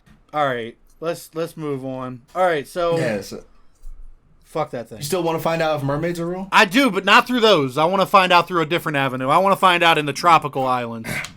There you What go. if they're all like what if they all do that to you though? See, these You're only ruining like, mermaids. really go after children. Oh well, then I'm Like, good. That's the thing. I'm good. Yeah, but like a mermaid might want you, She can have me. especially if she's like the siren type. She can have me. She got Quinn. She can have me. No one understands. No that. one understands I that, don't but even you and me, buddy. Oh my god. Should we explain or move on? All right, so we were playing a supernatural D&D campaign. Yeah, and I was the DM, and Basically, willingly was lured in by a siren. because he just didn't Thinking want he to was pay attention to the signs at all. Yeah. He just wanted, some action. He just wanted to get laid, That's funny. Yeah. and that siren He would have. was about to murder him before Brett's character saved his life. Like, if Brett failed his role, Quinn's character died. Would have died. Yeah. To be Just fair, ignored all the signs. to of be it being fair, a siren. that was not the only time that Brett's role was the only reason Quinn's character didn't die in that campaign, because there was the one time he got eaten by that flesh golem. Yeah. And then there was the one time that Quinn got turned into a lava lamp. That was really unfortunate. And then there was all the magical cactuses, or cacti. I am not going to ask. You don't want to know. Mm-hmm. Cacti and the big feet. Anyway. Okay, so Supernatural. I do have one quick one. Okay, go ahead. Yeah, for sure. I found this one from Reddit. It was on a thread, the scariest myths, urban legends, cryptids in your home country. And I just thought this was very particular. I wanted to share it. So, are you going to read us one from South America? So, I don't know where this is from, but it sounds like it might be from South or North America. We have not decided yet. So, this is from the western portion of the world. So, it's somewhere in the hemisphere of the Amazon. It's in the western hemisphere. So, this is from Beard of Maggots on Reddit. And this is what the comment is. I'll read what he put on there. I grew up in a small village in a dense tropical rainforest area, kind of remote. All the kids... Is that where the maggots came from? Exactly. All the kids were terrified of the wooden people. Apparently, they lived deep in the forest, and they had a village of people who mimicked ours. Everyone in the village had a wooden person equivalent living out near an identical life in the wooden town. If you walked through the forest and you accidentally stumbled across the wooden village, in which case you'd be turned into wood and have to live in the wooden town for the rest of your life, whereas your wooden person would turn to flesh and be forced to assume your identity in your village, even though they didn't want to. No, that's not okay. And that's not okay for so many reasons. No, that's not okay. No. There's a reason that's not okay, and Brett will verify this. I've told him this story before. Y'all about to hear the story of my first nightmare. Oh, no. My very first nightmare, I was like 6 years old. I came home from school, and there was a puppet version of me, made out of wood, that was in my home replacing me. And everyone thought it was me. And by the end of the dream, I was the new puppet, and I was being disassembled and put away. That's terrifying. I had a dream of these creatures you just talked about, and I have never heard of them. And I have told this story of this dream before. Brett should be able to verify. That's terrifying. I had that. That was my very first nightmare that I can remember, and I was 6. I have never heard of these things until now, and that is basically what you just described to me. Ooh, that's spooky, man. Stop. What the fuck? So, something to add to the craziness. So one of the questions that we were asked on Twitter was, if a cryptid were to appear in your home, what physical feature, characteristic, attribute would you not want to see from the creature? I don't want it to look like me. Was it looking like a real person that is either me or I know? Like someone shape-shifting to that kind of detail and then assuming that individual in my home. Stop it. I don't like that I don't at all. like that. Dude, I hate you. That was my thing. That's what I didn't want. That's so on top fair. of it being really, really fast. But like that. Looking like a person. I don't like that at all. And just assimilating. That's the kind of creature I don't fucking want. So I'm gonna be real. That's a really good answer. That question, what do I not want to see? My initial answer was a joke answer, and my answer was I don't want to see it be naked. That was my initial answer. I don't want to open my eyes and there's just a naked monster in my room. I don't want to see that. Do you expect like the monster to have clothes? Yes. The last thing I want to see is just a flopping dong. No. All right. Bigfoot, put some pants on, man. What if it's like Putin's dong, bro? I don't want that in my life. That's Putin's for Salo.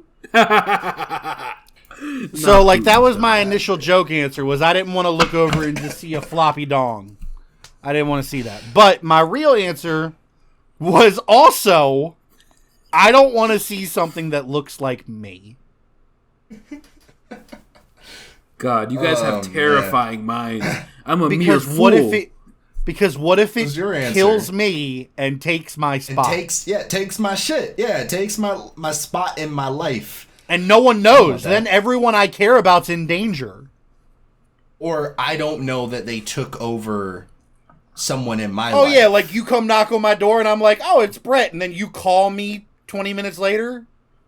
Yeah, while you're sitting next in to your me? living room. Can we I need you to stop? understand. I need you to have a new understand something. fear. I'm No, gonna listen. die right now. Stop Real it, talk. please. Real talk. It's not okay. No, listen. Real talk. I want you to understand something, Brett.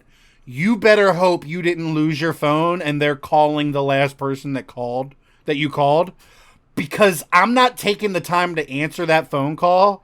If you are sitting in my living room and I get a phone call from you and you're not on your phone, the you in my living room is getting rocked. Yes. You better hope it's not actually you. You better not have lost your phone and they're calling your most recent contact, because I'm picking up the first thing that's movable and I'm swinging it at the back of your head. I think Fake use head. Real use head. Whoever's in my living room's head. Yeah. I'm not be aiming to kill you. But you get knocked the fuck out. Incapacitate you. And then I'll answer the phone. And then if you are on the other side of that phone, then I'm killing it. But I'm not taking the chance to answering the phone and then it hearing your voice and being like, I've been blown.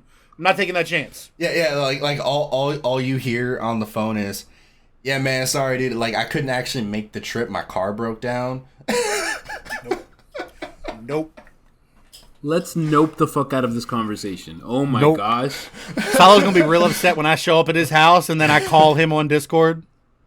Oh, man.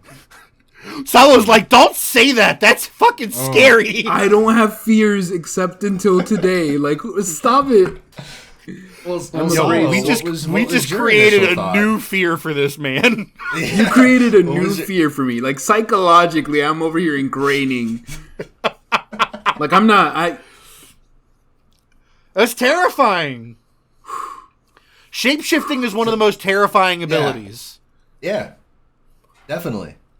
So what was your initial answer, Salo? What were you going to be scared of if you saw it in your room? Now we know the answer, but what was your old answer?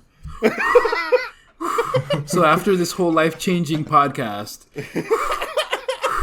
so if a cryptid were to appear, what physical feature would you not want to see from the creature? I was going to be snarky before I knew real fear, before I knew what real fear was. But before my innocence was lost tonight, I was going to say eyes. Because I'm like, I can fight it or I can fuck with it. But as long as it doesn't have eyes, I should be able to fight it. Wait, if it doesn't have You don't want it to have eyes? What physical feature would you not want to see from the creature? Eyes. You don't want to see eyes. Correct. I thought of it feature? That would freak me out infinitely more. That would freak me out so much more. If it didn't have eyes, like if it was just that would scare me, because then how does it know where I am? Man? That would freak me out so much more. So that would let me. It uses let me protect echolocation? myself. Yeah. I would just make a lot of noise and escape. No. Okay, Salo, I need you to understand. If it knows, like, if it can see you, but it doesn't have eyes, that's so much scarier. Way scarier. That's so much scarier. Way scarier. But it gives me so much. I might be scarier. scared, but it might give me a probability to survive. Is all I'm saying. Before the nightmare fuel of your connected answer. Brett, I like the idea. I like the idea. Here's what I like. Yeah. I like the idea that it doesn't have eyes until it shapeshifts to look like him. Can you shut the fuck up? But to just add a moment of reprieve, halfway between no eyes to Salo's face, it does the ditto thing where the eyes are the only thing that's wrong. Gosh, that's terrifying. Salo, it's your face, but no eyes. It's your face, no eyes, Salo. Why Everything did I do else, this to myself? It's a perfect match, but instead of eyes, it's just flat slots. God, always knows where you are. It's not concave, it's just flat. It's just like the rest of your face. But you still have eyebrows, just no eyes. God, I think that would be the most terrifying thing. That would be horrifying. That is nightmare fuel. Oh my God. I don't like my imagination right now. I don't like it but when it talks, it doesn't talk right. It like its voice is like deformed.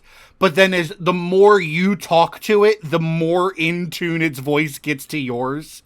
It's learning. Stop it. It just mimics the things you're saying. You stop it too. And slowly gets closer and closer. Don't add on to what you added on to what you added on. No. You reach for a drawer, pull out a knife, you're like, get back. And it just makes one? It does like a head cock, and then reaches for a drawer that's not there, pulls out a knife that's not there, and then says, well, I like the idea that it reaches for a drawer, pulls out nothing, and then just bubbles out like a shadow form into a knife, and then just goes, "Get back." And like every time you speak to it, it just gets a little bit closer to your voice. And once I'm creating my cryptid as we speak.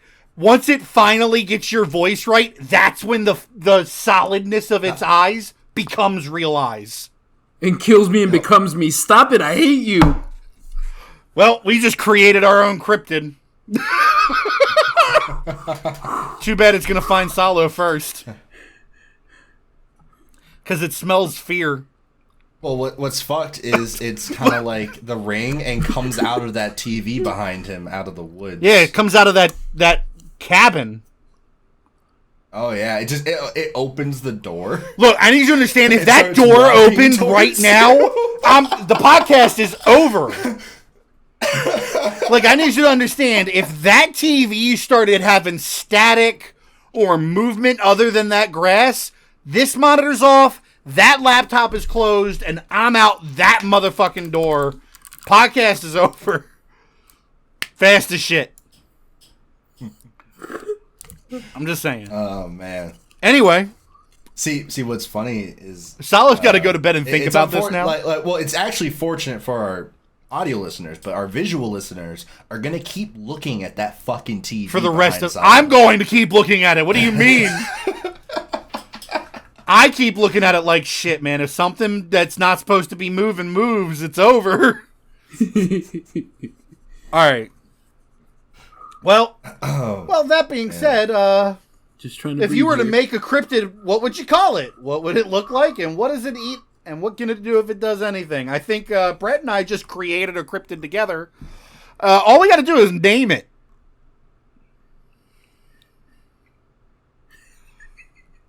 It's called Us. Oh no. Oh no. Oh, that's kind of creepy. Yeah. Yeah. Is Us creepier us. or is calling it you creepier? Us. I think Us. One, it fits our podcast, so I like the name. And two, we're going to incorporate this thing into our next logo. We're going to make like a video intro screen that is just a blank face that slowly forms into Salo's. That's how we start. That's how we start every 3 podcasts when it's his turn to do the intro. Yo, hey, if somebody's trying to get paid. Yeah, real talk. If you know how to do that and you want to hook us up, let us know what your fee would be. Holy shit. We probably can't pay you right now, but dog, as soon as we got that money in that bank account, if it means we get to fuck with Salo every 3 episodes, pay. Let us know what you would charge us. Real talk. Woo, that's some spooky boy stuff right there, man. Oh, man. The fucked up part is the only person going to sleep in the next 2 hours is Salo. Boys, I think my day. I'm going to hit up my friends. I'm going to hit up old girl. I'm going to figure out where I'm going tonight. Because I ain't sleeping here tonight, boys. In fact, I'm going to hit up my girl first thing right now through text. He's like, what you doing tonight? What you doing? I ain't even trying to get none. I just don't want to be alone. Hey, yo, Salo, what's worse? If you wake up and it's you, or you wake up and she next to you and then she's also standing in the corner of the room? Which one's worse? Because then it's your girl. No, dude. You kind of wake up in the middle of the night. Like you see her, right? You can feel her. You know it's her. You kind of hug her a little bit, and then you hear that's not water worse. running. That's not worse. And you're just like you're like love. Yo, this is the fastest way for me to have phone issues. And then she's just like you hear her voice from the bathroom. Honey, I think I'm on my period. And then you're just like, what? As you're like rolling over, stroking her, rolling arm. over. Yeah, like. Is that worse, or is it? Oh fuck! I really gotta pee. Gets out of bed, doesn't do anything. Gets out of bed, goes and pees, and is like, fuck. Now I need a drink. Goes to the kitchen, and she's in the kitchen. Oh hey babe, gets his drink, goes back to bed, and she's actually in bed. You know what I think is worse? I think I'm going to go back to what you said, but modify it a little bit from earlier, where we're cuddling, I wake up, I don't remember her being there, but she's there. And then I get a call from the morning from my love saying, hey, honey, how are you doing? Are you want to hang out today? I don't know what I would do laying in that bed. Cry. You would cry. You would cry. You would fucking panic. That's what you would do. So what goes through your mind first? Because, like, what would happen? What would happen is you wouldn't actually see her face. You see, like, hair. Right. So what goes to your mind first? Like, hey, why am I getting a call from her if she's here? Or who's in my bed? Do I have a different woman in my bed? Oh my god. That's what goes through my head first. How much did I drink last night? So what goes through my head first is, who the fuck is in my bed and how did she get in here? Yeah. That's what goes through my head first. My honest answer is that I wouldn't care to think of any of that shit. I would go to my fucking keys. I would go to my fucking car. I would drive to my mama's house, which is like 5 minutes away, where I would drive to the police station and just get inside my car is the first idea. Like, I don't care who you are. I wouldn't do that. Because you don't know. Because, like, I'm not the type of person to be like, I'm a drink and forget and I drink enough to, like, no. I am. Oh, no. You know what I mean? Like, that would never happen where it's like I wake up and I'm like, how did this happen? No, you are not supposed to be here. Something is wrong. I'm going to get the fuck out of here. And now my girlfriend, because of this, she's not going to listen to this podcast. She doesn't like spooky shit. So now these thoughts are mine alone, and I'm here with these alone. You're welcome. So the reason I wouldn't do that is because, look, even though I'm very aware of what I'm doing, even if I'm like shit faced, I can't discount like someone put something in my drink that I'm not aware of. Right. So I would be more so upset. I'm the kind of like, I would get mad, like, how the fuck did you get here? Right. What happened to me that let you in my bed? Now, granted, once she moves her hair and she ain't got a face, that's different. I'm out. I'm gone. She catching a hand real quick, too. You keep everything. She catching a hand real quick. She catching one real quick hand before I roll. And I'm out. She catching that jab, bro. That Mike Tyson jab. Just real quick. So this is going to be added to the Beyond Us lore. All right. So here's a question, Brett. How fast is this thing? Like, does it have to walk? Let's not give it more power. We need to establish. We have to fully flesh it out. Like, it's like what? Like, does it have to walk? Can it teleport? So I'm thinking. Like, is it a shadow monster? I'm thinking it does have to walk. I'm not thinking it's a shadow. Okay. I'm thinking it's... Because that changes things. Because, like, if it doesn't have to walk, what's more terrifying is when Salo wakes up and that's not his girl and he goes to get in that car and it's sitting in the passenger's seat. There. I think that would be the most terrifying thing. Well, then he doesn't know what to do other than shit himself and cry. I think I would just shit myself and go outside and die outside in the daytime. I'm thinking it moves like a regular person. Okay. I'm thinking it has incredible strength. Yeah, for sure. It doesn't like showcase it like, oh, I'm gonna punch a hole through the wall. But if you try to combat it, you ain't getting that. Like you throw a punch, it will grab your wrist and just be like, no, twist it, break it, and then just like move your arm down, like just menacing. And just put it back, and then just kind of like just put its arm back down and just tilt its head at you. Yeah. But it's not really fast. All right. Something that it will do is once it finds a target, it doesn't let go. Oh, it latches for sure. Oh, it's like one of those things. So like let's say you break away from it, you leave. It's on you forever. It will disappear, but it will always be stalking. It's coming for you still. Yeah. And when you least expect it's back in your bed. Does it have a weakness, boys? Please. Hell no. No weakness. We're not going to give it any weakness in this. Yeah, it's got a weakness. It's got a weakness. It's got a weakness. The way you kill it is by killing whoever's form it took. So if it took your form... and you killed yourself before it took someone else's form, you would kill it. Yeah. So your best bet to get it away from you is to try to give it someone else. And then kill that person. To take over. Theoretically. So unless you don't want to get rid of it. That's if it decides it wants now, like I'm not going to create a desire. If it decides it wants somebody, it'll do it. It'll change its mind. Yeah. But there's no way to know if it's probably not going to. Once it picks you, it probably picks you until you're dead. Is this like a one entity, like there's only one of it, or is there like there's multiple? Only one that you have to worry about? It's called us for a reason. Spooky. Yeah, how fucked up would it be? You go downstairs. I'm sorry for anybody that's like living with their family. You go downstairs for family dinner and you walk over. You're not paying attention. You slide that chair out. You sit down. You look up and none of them have eyes. And none of them have eyes. Well, what would be worse is if little did he know everyone in his life has already been replaced. And then you go down there and your replacement's at the table. Well, no, like I'm saying, like little did he know that Brett and I are already one of us. One of us. One of us. One of We've us. Already Salo. moved beyond Salo. Beyond us. Anyway, I think we answered the question together. There. What does it feed on? Like, what's its form of sustenance? Does it feed on fear? Does it feed on actual flesh? I kind of say it feeds on emotion. I would say emotion too, because it doesn't have to be fear. It's more versatile than that. But half the time, it doesn't have a mouth. Yeah. Fear. I'm almost thinking it doesn't actually need to eat. I think it feeds on like your essence over time. It's like a leech.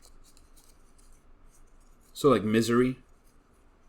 Like, well, just your life, like your life force itself. The longer it's around you, just the more sore and sickly and just withered you become, because it's literally feeding on your soul.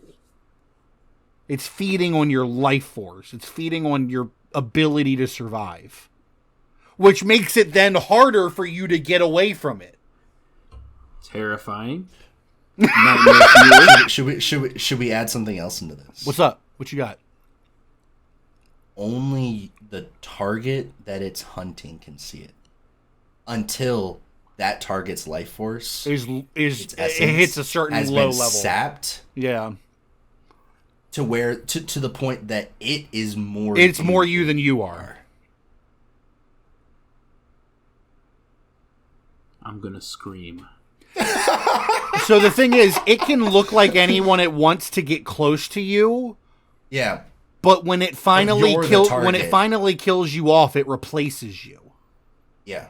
I'm about to change my background to a little beach background or something. I was just looking at the grass move and the ominous mist in the background and the little cabin when I bob my head away, seeing the little door, looking for a little figure there. Like, so I know for this question though, we all came up with something, right? That's not us.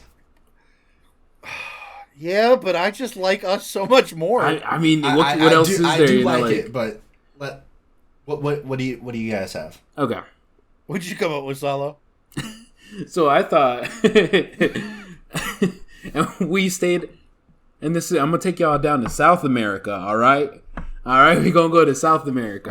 Are you sure? The Amazonian jungle? I don't know. I might be wrong, but I believe I'm correct. Anyways, deep in the midst of the jungle, there is a monster that lurks near the waters, where the tribes people have their huts and like the tribal forested area of the Amazon, the actual jungle with all the waters and rivers and creeks. There's this monster that some people say exists out there. It's called the Ibachawao, and it's described as a scaly quadrupedal, meaning like 4 legs, animal. So it's scaly, has 4 legs, has the head of a bear almost. The mouth's most distinct feature are its sharp teeth and its grip strength. That's, some people say it's stronger than 10 crocodiles, right? Okay. So there's stories of villagers going out at night and never returning. The only thing that's left is very particular, actually, which is how how people remember this distinct cryptid is that the only, like, there's bits of meat, bits of bones, like very small, but the only thing that's always left intact is the heads of whatever creature it was hunting, whether it be human, for whatever reason, always the head of whatever creature died. And there would just be a puddle of water all around the creature, just water everywhere, with just the head and bits and pieces of flesh. So the villagers, the tribal people, all believe that they live that it lives underwater because there's always this pool of water, or pools, puddles and stuff like that when there's killings around. And there's always not like a screeching, but almost like a chirping heard, like a sound, like an almost like a, like it's almost would not be, you would yeah, like a chittering almost before the killing. And they're the only people, you know, that have actually survived, or legends say are the people that have caught the monster killing another creature. Hold on. I'm sorry. Something just happened and it really threw me off. And I don't know what just happened. So I think Brett saw it too. I did. So this is really for our video people. If you weren't watching, run this back about 30 seconds. I don't know what just happened, but I'm pretty sure we just got proof that Salo is not actually Salo. So I don't know if it was a video glitch, but something happened to your eye. Yeah, it was almost like you like rolled your eyes while you were talking. But the right one got stuck. The other one came back down, but the right one stayed rolled back. And I caught it out the corner of my eye because I was looking away, man. Listening to what you're saying, but reading for the next question. And I looked back, and there was just all white, while the other eye looked normal. And then I watched it fall back into place like a magic 8-ball. Guys, welcome to Beyond Us.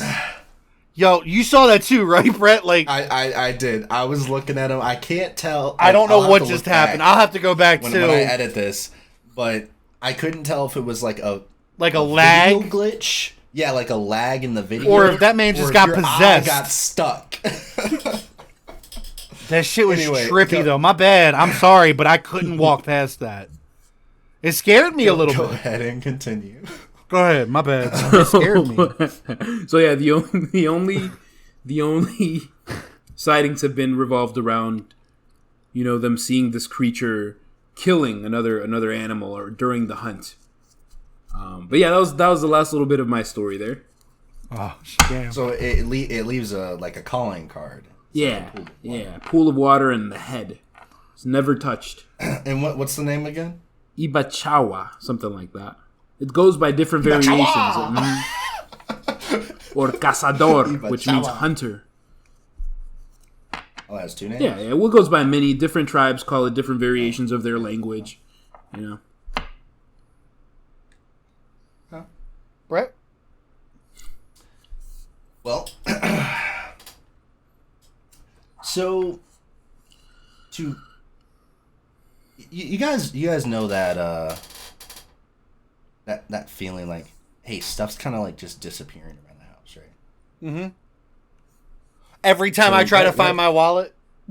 Yeah, well, there are some people where their stuff is actually just disappearing. Around their home, various objects, long ornaments, you know, pets sometimes, you know, just random things around the house will just start disappearing. A lot of times this is brought on with, you know, slight tremors. These people are near an area where earthquakes are they're normal. So that's not anything unusual. And the disappearance of things is just odd.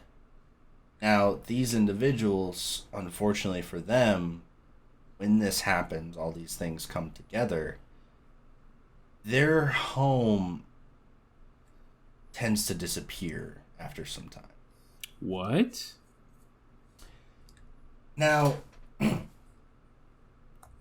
in the area of San Andreas, California, some people know, there is a creature known, a cryptid known to them as a Latona. Now, this creature starts out, and they've only seen hints of this. A lot of this is theorized based off of the small images they've seen of this creature, failed productions of this creature.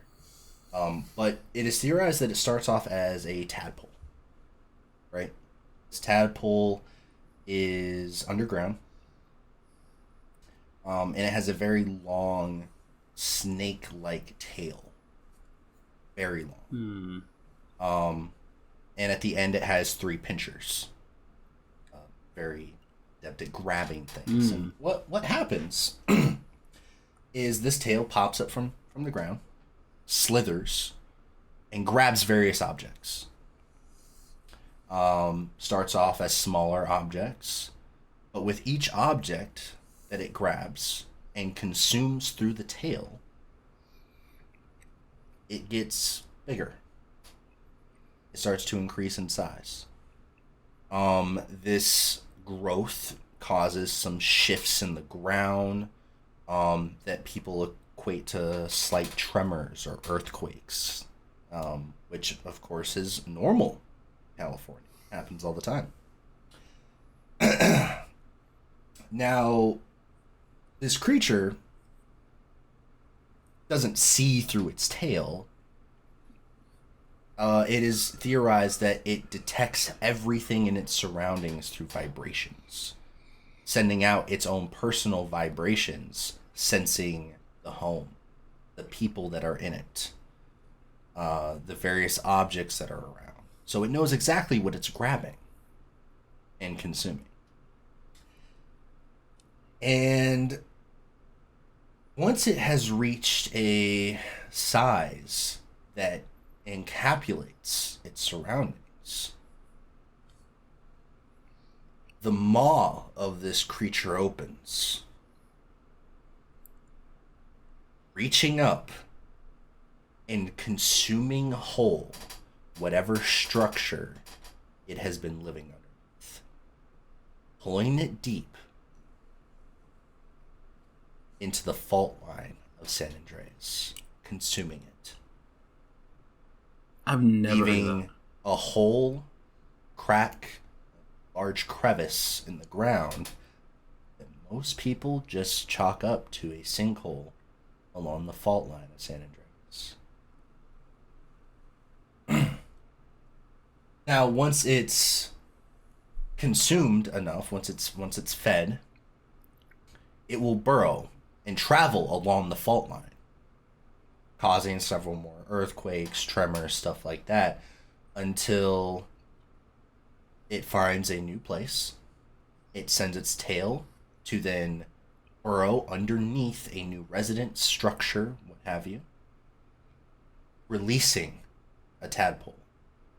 Now, the original creature will die shortly afterwards. It has done its cycle of life. It is reproduced, and it withers away. Just withering into the ground, becoming one with its surroundings.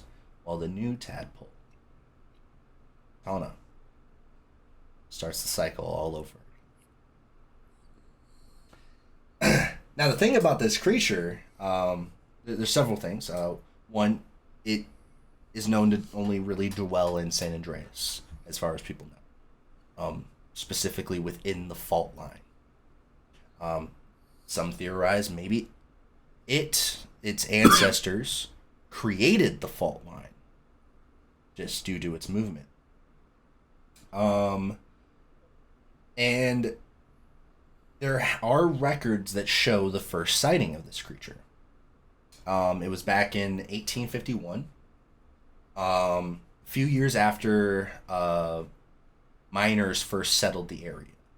Because that's the reason they went to San Andreas. That's the reason a town was founded there, is because of the mining capabilities.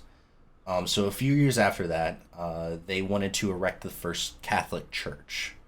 It was the Church of St. Andrew, which then adopted into the name San Andreas. Now, based off of some reports that had to be made, there were things that just kept going missing. Tools, just materials, lumber, stuff like that, would just go missing from the work site, and no one really understood why. It really slowed up, construction of the church. People had complaints, stuff like that. And then overnight, as documented as a collapse, quote unquote, the yet to be fully constructed church disappeared. They reported it as falling into a sinkhole. They ended up using the area as just another place to mine and excavate, but all these things were weird connections. They almost didn't want to build a church in the area. They were kind of thinking that maybe the place was unsafe, unstable enough to support any people. But after some months, they realized that they're not seeing this phenomena anywhere else. And so they then erected the church in 1852, which then started the city, currently known as San Andreas.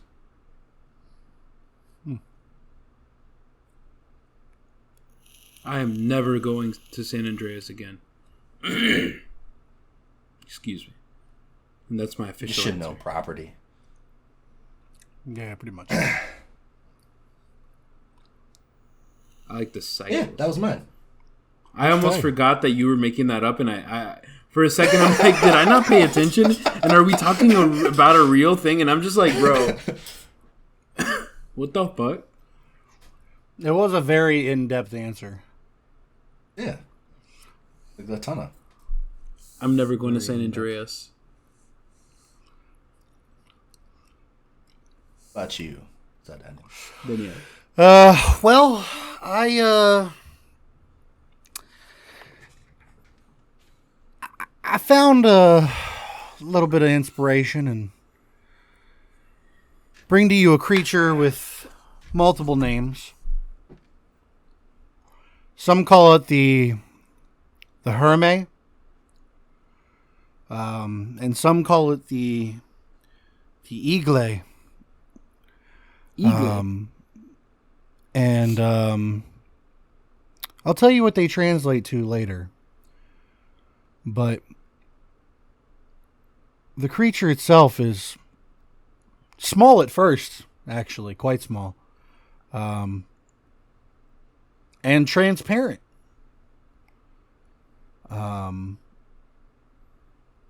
And its preferred food is that of your fingernail.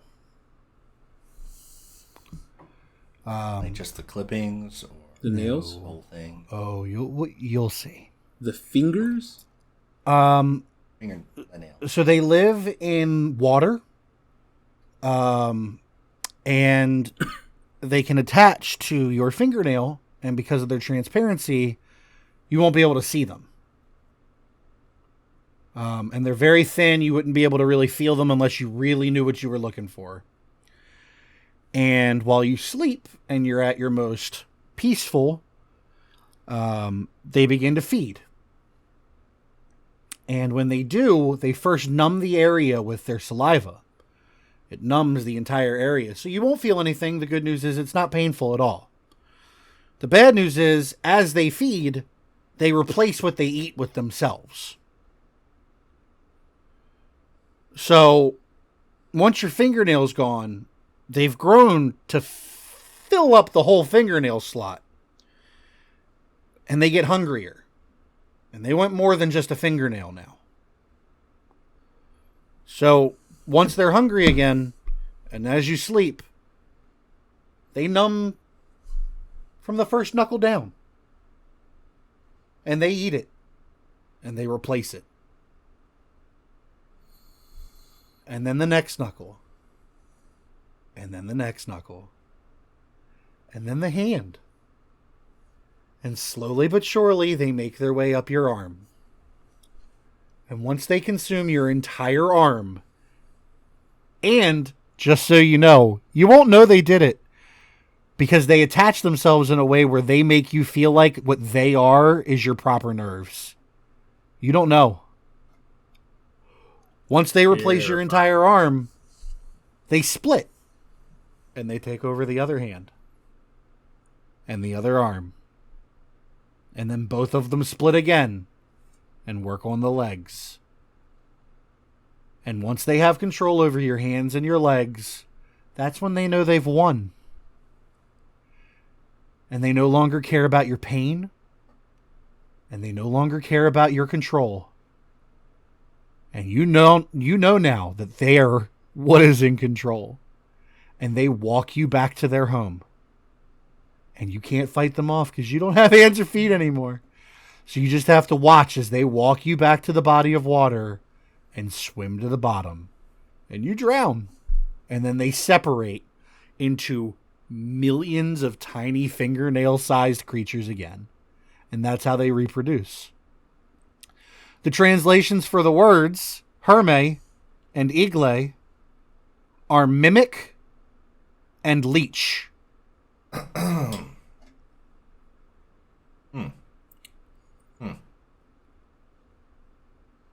is why we don't go in the ocean. Oh, they're not just in salt water. They're in fresh water too. Any body of water they can sustain. They can go in a pool. Are they known for a certain region? They originated in Norway. Fuck yeah. But they have since spread. No. No. Most recently. Stop it. It's like, no, they didn't. No. They spread a long time ago because they've been around since the time where Vikings pillaged the world. And Vikings would take them not knowing that they were spreading them because they were just thinking they were going themselves. And they would attach themselves to the Vikings and travel across the world. And they're pretty much everywhere now.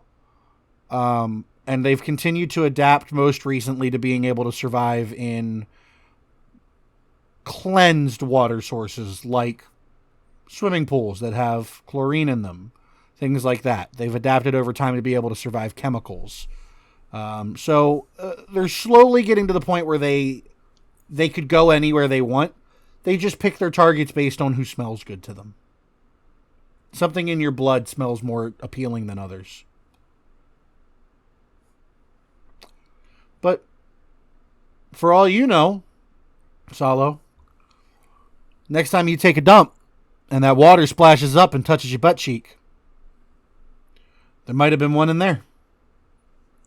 You guys are just adding to my list of nightmare fuel.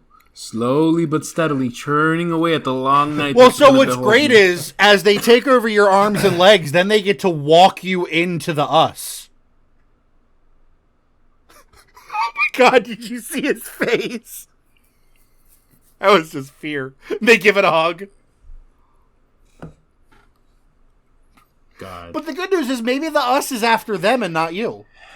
I hope so. Here's the bad thing. What if they detach before they make it to the water? Plop.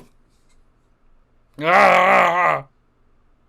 You know those cases where like just a torso and a head are found and they chalk it up to like a cartel hit?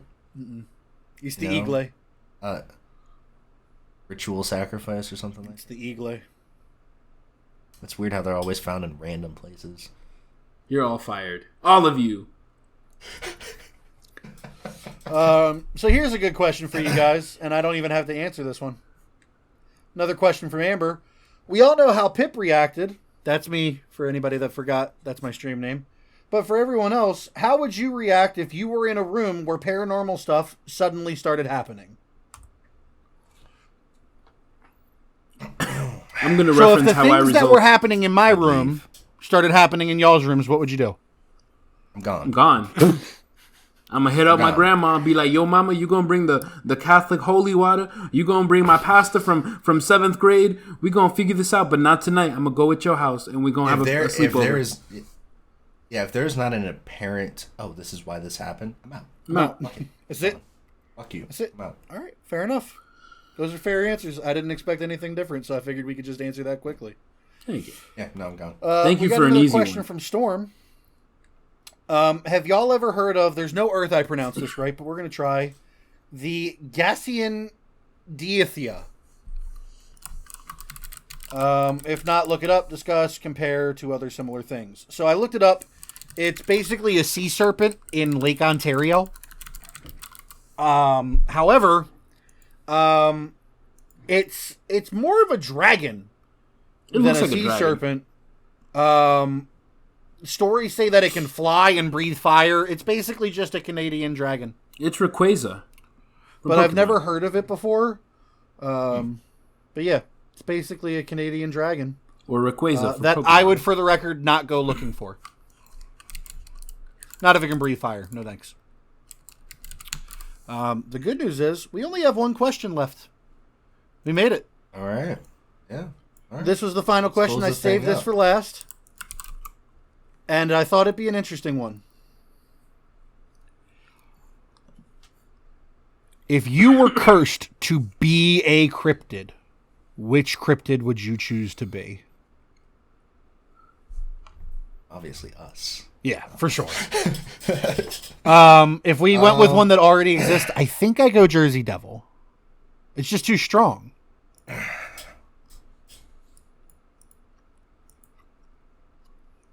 What about you, Brett? Although I'm the only one here allowed to be the White Fang. I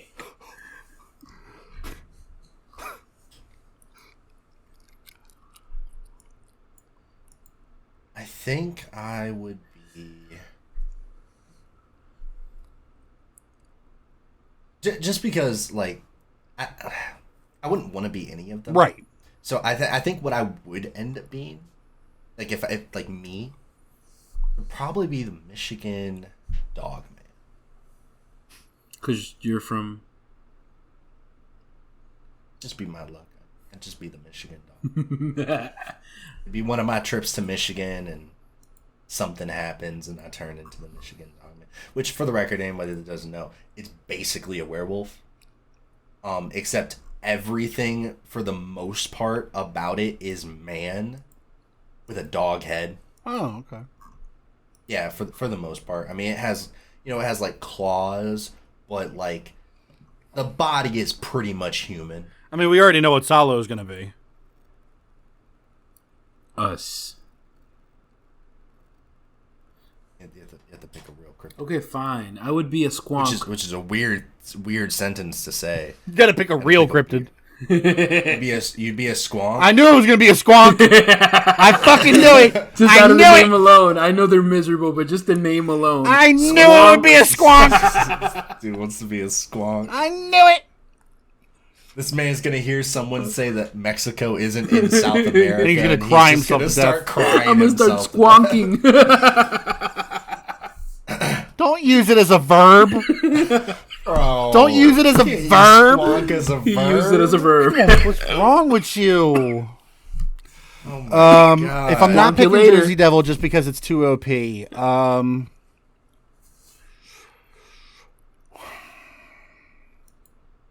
it's tough, man. Like, wouldn't some be of the an things Alabama we've White talked about Fang? tonight would be really cool. What did you say? You don't want to be an Alabama White Thing? No, I don't want to be the Alabama White Thang. Okay. Want to be a Wendigo? I'm a Maryland White Thang. Thank you very Maryland much. White Thing. You know what I'm not going to be? One of those god-awful halfway mermaid monsters you showed me. Absolutely not. Fuck that. The question was specifically a cryptid and not a supernatural being, because I wouldn't mind being a vampire, I suppose. I would. But that's be not a vampire. cryptid. But that's not a cryptid, so... I I guess it was at some point when we didn't know. Like, it was so... Yeah, like, but it's not anymore. yeah. I would say... I don't know. I think there'd be an interesting level to being something like a Chupacabra. Just being so well renowned and so fast and agile and just getting to have natural predator instincts. Mm-hmm. I think. Not to mention, there's probably a bit of freedom in it. That's right. Yeah, there's probably a lot of freedom, and you're not alone. Because most of these other cryptids that we've talked about, they're kind of like lone wolves, so to speak. Like, even though there's multiple reports of different big feet around the world, like, each one...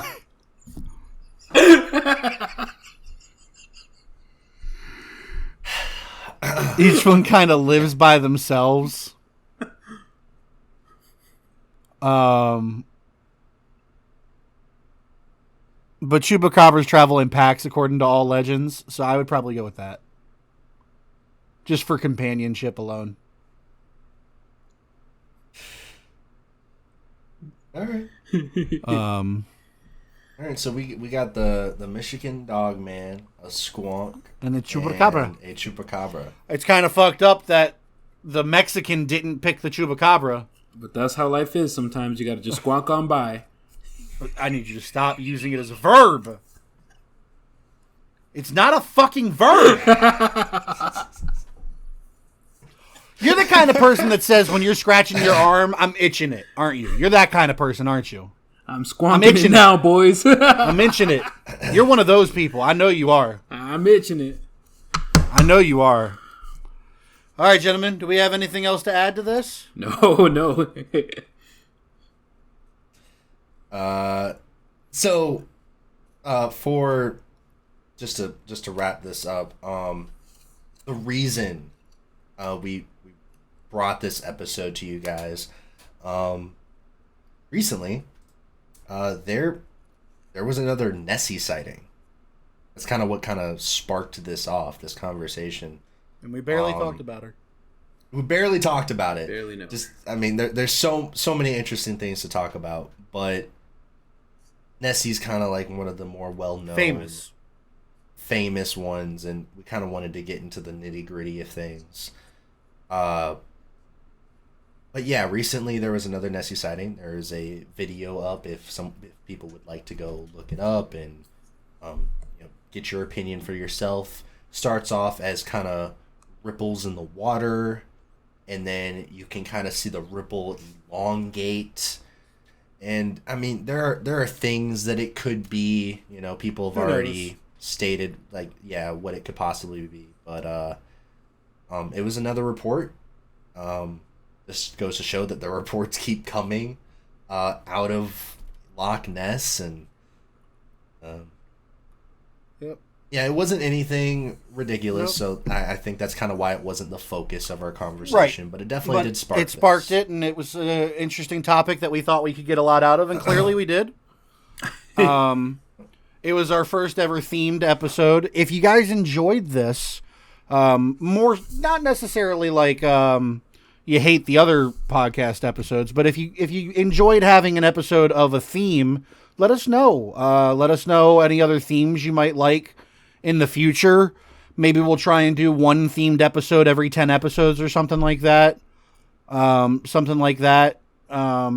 If you guys enjoy it. If you didn't, if you guys are looking at this like, okay, this was fun, but probably not a reoccurring thing, that's fine.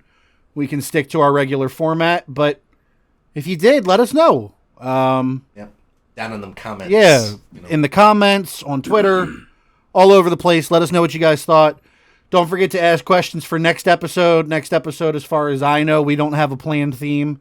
We'll go back to our normal format for at least next episode. So if you have any questions, comments, concerns, send it to us on Twitter. Leave it in the comments on YouTube. Do whatever you got to do to let us know. We'll try and address them as we can next episode. Next episode will be 10. That's a cool little benchmark for us. So thank you guys for tuning in to episode 9. We appreciate you. This was the Cryptids and supernatural themed episode of the podcast.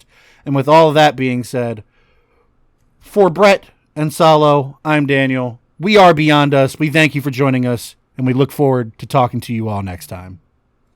Squonk you later. Deuces. Stop using squonk as a fucking verb. It's disrespectful.